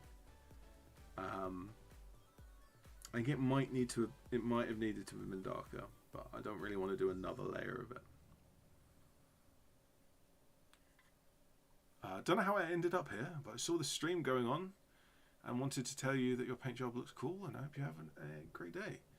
ED-SKaR123, thank you very much, and welcome, and hang around. There's a bunch of nerds in the chat. Yeah, I need some more ochre. Where did I put it? It's right here. I'm trying to fix fix an issue that you can't actually see on the camera, and that's that my tan in my camo scheme, the lighter of the two colors, looks very flat because there's no definition, there's no contrast to it other than the rest of the camo scheme. And I've sworn off using washes for this army, the Desert Rats. This tank is going in my Desert Rats army because I want them to look like they're standing around in the bright desert sunlight. And so I want all the vehicles and all the infantry and everyone to look bright and sunny. But that means that I have to induce contrast and the definition of shapes much more deliberately. And I'm going to put on a very light, I might even go not so much tan, I might even go all the way up to nearly pure white for my edge highlight when I get to it. But I'm panel lining at the moment with ochre, which is darker than my tan, but only very subtly. I mean, it's almost at the point, like it is at the point where you cannot see it on camera, which is why I'm kind of wanting to rush through it, because I just want it done, because it's probably uninteresting for the stream, but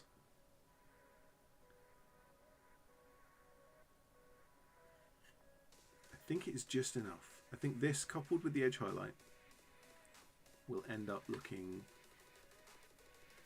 not looking right.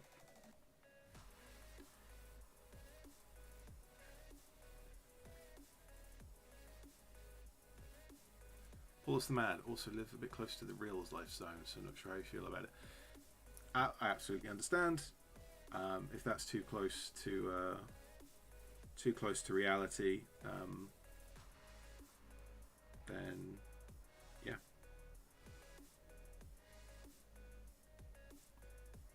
I've always been kind of interested on a more scientific level, because the incident happened fairly close to my birthday,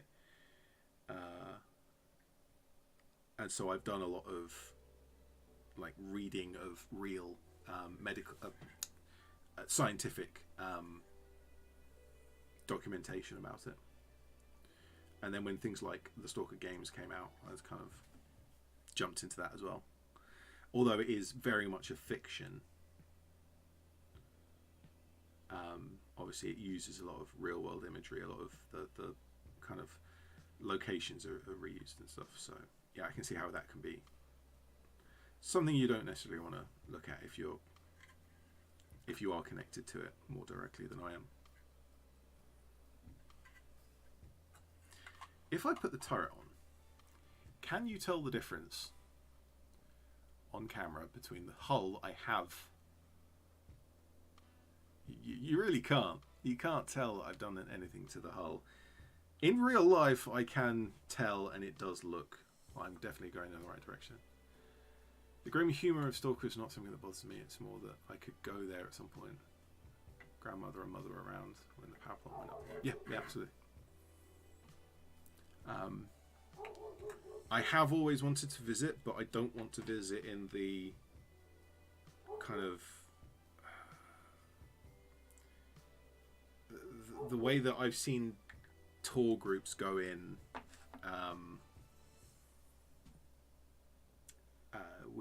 with no respect for the dangers, but both no respect for the people involved, and also for the dangers that they themselves are in just by going. I would rather go with like a scientific, not necessarily on a scientific expedition. That's not really the term I want to use, but I want to go in that kind of context.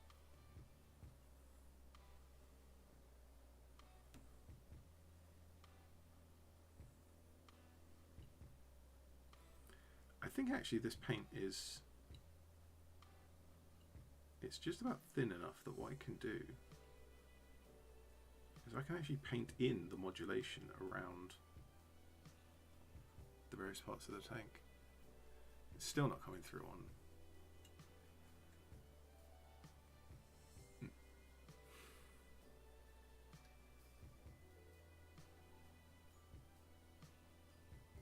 Oh yeah, we decided that was a headlight, didn't we? So, or a floodlight. So we're gonna do that in blue, the same as we're gonna do the headlights on the hull.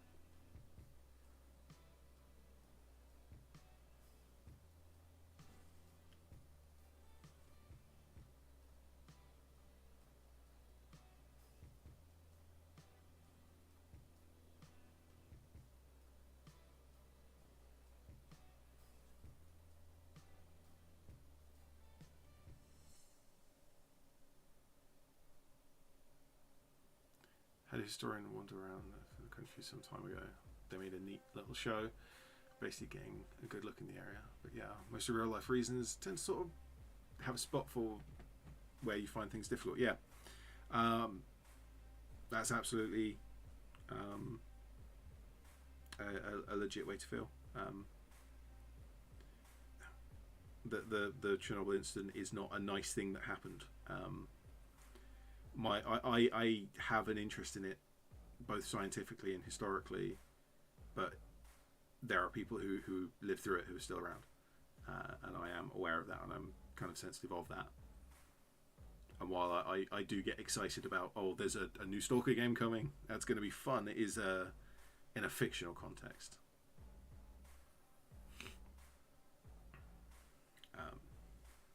Yeah, it's the same with other things as well. Like I know that there's a bunch of people playing Cold War war games. Team Yankee. There's another 15mm game that's kind of a bigger scale, smaller scale models, bigger scale battles. I think it's a 6mm, so it's the same scale as Epic 40K, but it's Cold War, and so you have like T90s, T55s, T70s, BMPs, and stuff versus Western hardware like Leopards and that kind of thing, and it's like it's a bit close to what's actually going on, and so I've seen a lot of people kind of put that stuff away for the time being, just out of respect for like the real world. And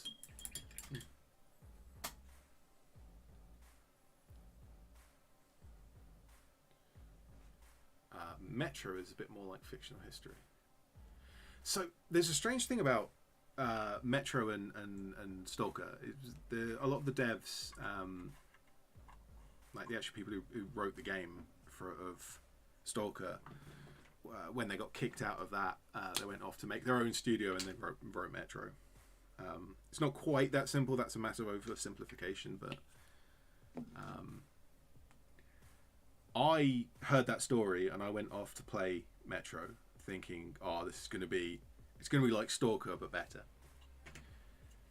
And the one thing I really like about Stalker, kind of the single thing about Stalker that I like the most, is that it is a semi-open world, like an RPG world, and you can just wander off, and you can do your own thing, and you get to quests whenever you get to it, and it's not a linear story, a linear kind of physical map where you walk from A to B along this set path. And then when I played Metro, it was a linear game where you walk from A to B along a set path, and I was so disappointed at that. As that type of game, it was good at doing that, but it's just that's not what I wanted from computer games, because it's kind of a dull experience, or at least to me it is. And so things like Fallout and Stalker, where you have that open world or semi-open world where you can just disappear off and exist, and it's not like, oh, you're the savior of the world and you have to do X, Y, and Z in this order. Can you see this edge highlight that I'm putting down? Yes. Barely. So I've mixed the tan, the same that the camo colour is, with some white. So it's it's almost white in places. And I'm just going over all of the edges. That's way too heavy. Way too heavy. Metro is based on books, hard to open world. But here's the thing: Stalker's based on a book. Stalker's based on a very specific story. It's Roadside Picnic. It's the story of Redrick and his smoking and drinking and gambling addiction more than anything else is what this book is actually about. It's a terrible book. Don't read it. But if you followed the story of the character in the book, then you get a linear game because you're telling that story. But if you take the setting of the book, if you take the world that it's set in and you tell a new story, which is what they did for Stalker, because they didn't tell Redrick's story, they told Strelok's story, the marked one, and then in the Clear Sky it was SKaR and then Major Diktarev for Call of Pripyat. So rather than trying to tell the exact story that has already been told in the book, they took the world and wrote a new story of a different person in that world. And that's how you write an open world version of, well, not just Stalker and Metro, but any game, is you take the world and you work out, what do I... Edge highlight is visible. Excellent. Good. Yeah, I'm really liking this now. That I'm glad I did that. That the ochre panel lining, even though you can barely see it, it adds just enough warmth. Because there's the red in ochre. It adds just enough warmth to the colour, and I think that's what it was missing. I mean, it's also missing a nice smooth base coat, but that is too late to fix that now.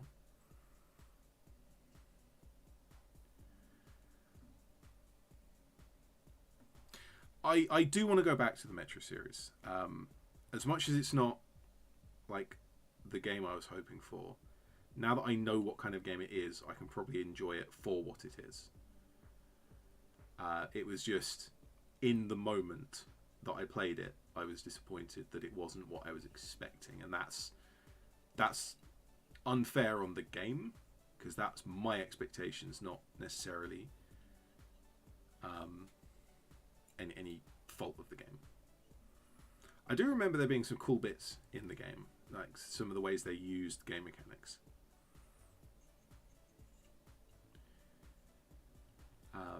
There are a few bits where I'm like, even though I'm not enjoying this linear game, I would like to see the gas mask mechanic come to Stalker. And there are mods that actually have that or very similar mechanics in terms of, like, you have a gas mask with a filter that has a certain length of time or quantity of use associated with it, and then you have to change it on, like, in some cases change it on the fly if you can't find a safe space to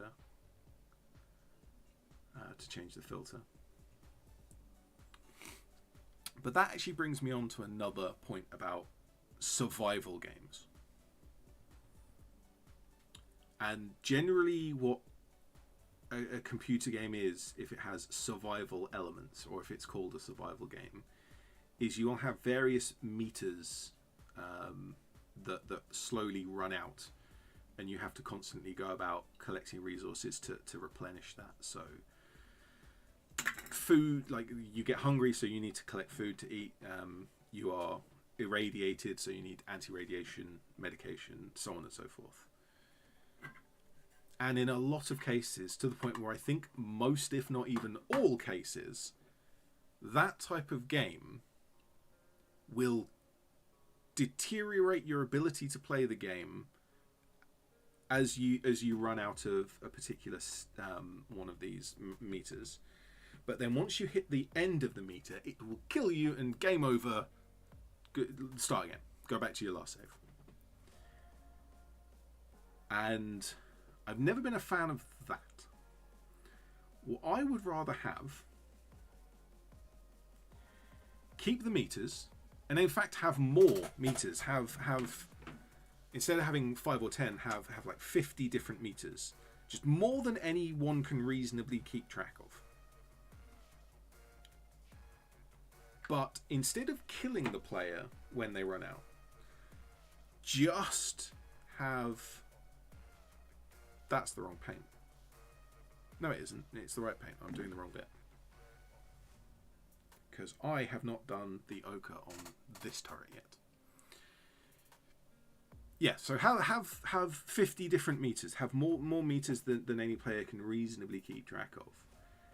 But then when you hit halfway on any meter, you deteriorate the performance a little bit by this small amount. And so as you lose lots of these things, it deteriorates more and more and more, and the modifiers might play off each other to maybe it makes your vision blurry, or actually that's terrible. Never make the vision blurry for the player, because that gives people headaches. You don't actually want to make your character suffer, not your player. But things like you slow your movement speed, you slow your stamina, you slow your carrying capacity, so you can't carry as much stuff. Your aiming speed, aiming down sights, ADS speed, like even the things like mouse movement speed, you can slow that down, and things like that. But then when you hit the end of the meter, it's only deteriorated those things by maybe arbitrarily 20%, 30%, whatever it would be. And then this other one also does similar things, but that's only by 15 or 20%. And then even if you're at the lowest of every single possible meter, if you've been playing the game for long enough to get all of the meters down to 0, which should not be an easy thing to do, you're still able to play. It doesn't kill you. You're still able to play. You're just slower, and like the controls are sluggish, and so on and so forth. And so what you really want to do when you're playing the game is keep track of as much as you can, gather the resources that you can to use, and replenish bits as and when you need to. But you're actually able to still play the game at any point, and it never outright kills you. Now, absolutely, if you can't run fast enough, a mutant will come and kill you. And so you definitely want to be like managing the resources for movement speed, that as an example. But if you're going to a place that you know that there are no mutants because it's horribly irradiated, then you don't need that. You need the other ones that help you with radiation, like the medicines that will keep you protected in that context. And that is something that you could do from a programming point of view. It's very easy. From a game design point of view, and actually making all of this stuff work together, that is a big job. And actually balancing it out, that takes a lot of playtesting and trial and error as well. So it's not the easiest thing in the world to do that, but that's the kind of the concept that I would like to see for a survival type game.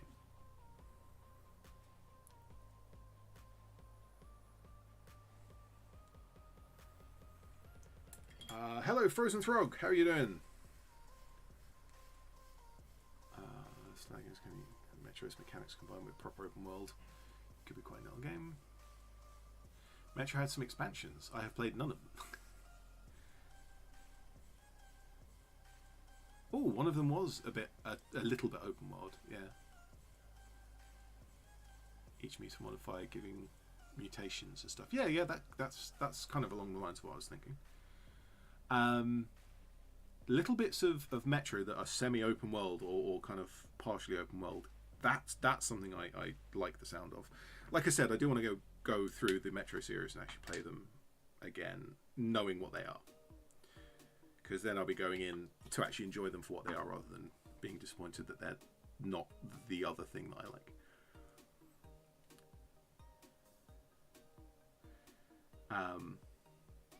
But yeah, Metro really sells itself for an open world really well, because you can have like you travel from station to station, but then you have this overground section that can be around every station, and each one would be different, and it would be that small area of the world, and you can and yeah, just having a free-form overworld outside each station, like almost you could have just done that. even if the underground, like the metro itself, was a linear sequence of, I nearly said a linear sequence of scares, but that's Max Payne.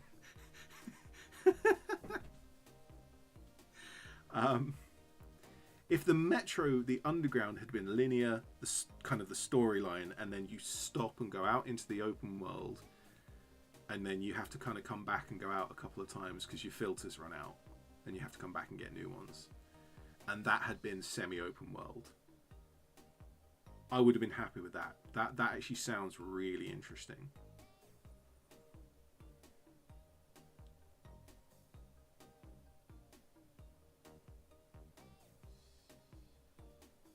That actually genuinely, that sounds like a good game that we just made up there. Frozen Throg is painting or making in some way Romans or Britons or both. In what scale?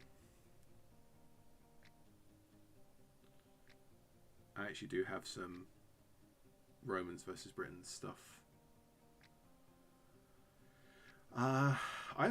There's a video from quite a while ago where I painted Queen Boudica from Bad Squiddo Games, which is a lovely model. We even had the discussion about whether, because there's two versions. There's like a more realistic version and a battle version here where she's wearing chainmail, and we had the discussion of, like, chainmail existed at the time. It certainly existed. How common was it, and how prevalent was it in Britain at the time? We came to the conclusion that we may never know, but it is possible that Boudica or some of Boudica's soldiers had chainmail. Oh, Victrix. Yeah, Victrix is great. I spotted recently the Victrix Highlanders, and the desire in me to buy the box, because it's £35 for 60 models. It's like 50 pence a model nearly, and the temptation to just buy that, take the bodies, and just use all of the scrap bits and arms from my bits box to make a ragtag group of science fiction Scots with like 40k las guns and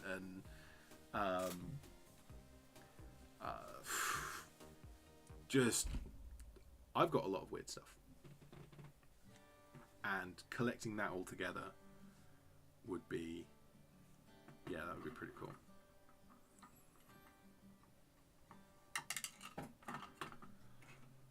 Okay, it's well gone 9 o'clock, but I've been having enough fun that I am quite happy with that. It turns out that perhaps we need one more live stream. Do we need to do another live stream, or shall I just finish it off stream? Because we've got to do the camo pattern on the suspension. And we've got to do weathering, and then I need to find the commanders because I don't remember. I can't remember if I've painted the commanders. I might have already done that.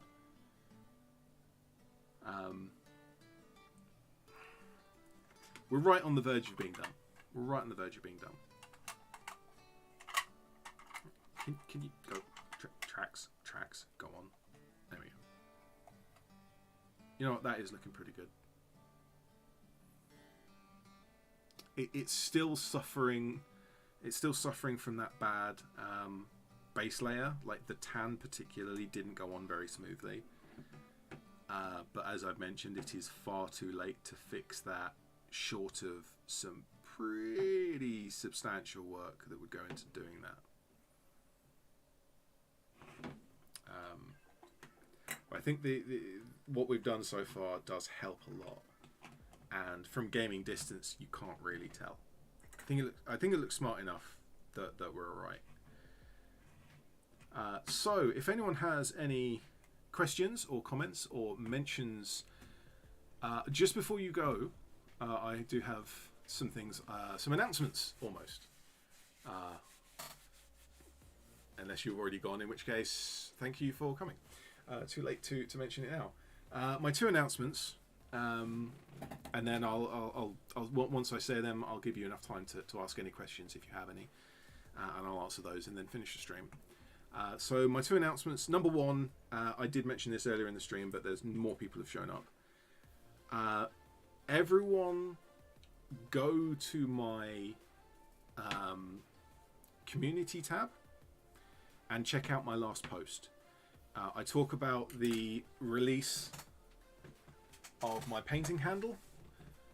I've been meaning to do this for honestly years, and I've only just got around to actually sorting stuff out.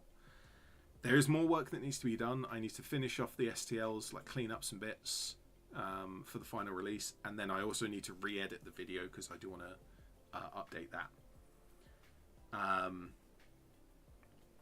The community post will take you to a video, kind of the draft version of the video, and so if everyone around can watch that and just give some feedback, like, does it make sense, does it work, do you understand what it's getting at, kind of thing, because that video is meant to be not like an advertisement for the release of this, but it's more of a technical manual. It's like, these are the parts, this is how to print it, this is how to assemble it, and this is how to use it, kind of thing. And yeah, so that's on my community tab, and that's my last post. The second thing is that in a couple of weeks' time, Warlord Games are having an open day in Nottingham, UK. It is the 2nd of September, I think. It'll be a Saturday. And for anyone who is able to go, I will also be going. I will be going with Ratman.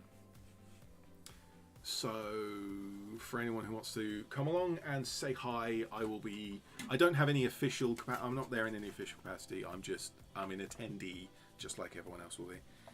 But if anyone wants to come along and say hi and experience the coolness of that, there is a lot of cool stuff going on, and I'm looking forward to it. But there's that. So I don't see any questions in the chat, so I will end the stream there. Thank you very much to everyone who's popped past. Thank you to everyone who has posted comments. Yeah, we did good. We got a chunk of this done. And unfortunately, I do think that we need another live stream, because I do need to do some weathering. I need to work out how I'm going to weather it without wash, because I'm not using washes. I also need to find the tank commanders, because I know I've got them somewhere, and I can't remember if I painted them. But if I haven't painted them, I'll paint them on stream. If I have painted them, I just need to glue them in place. And it is now ready for them to go in. But yeah, that's looking pretty good at the moment. I'm happy with how far we've got. So, thank you to everyone who are watching. I'm ED-SKaR, I always will be, and I shall see you next time. End stream.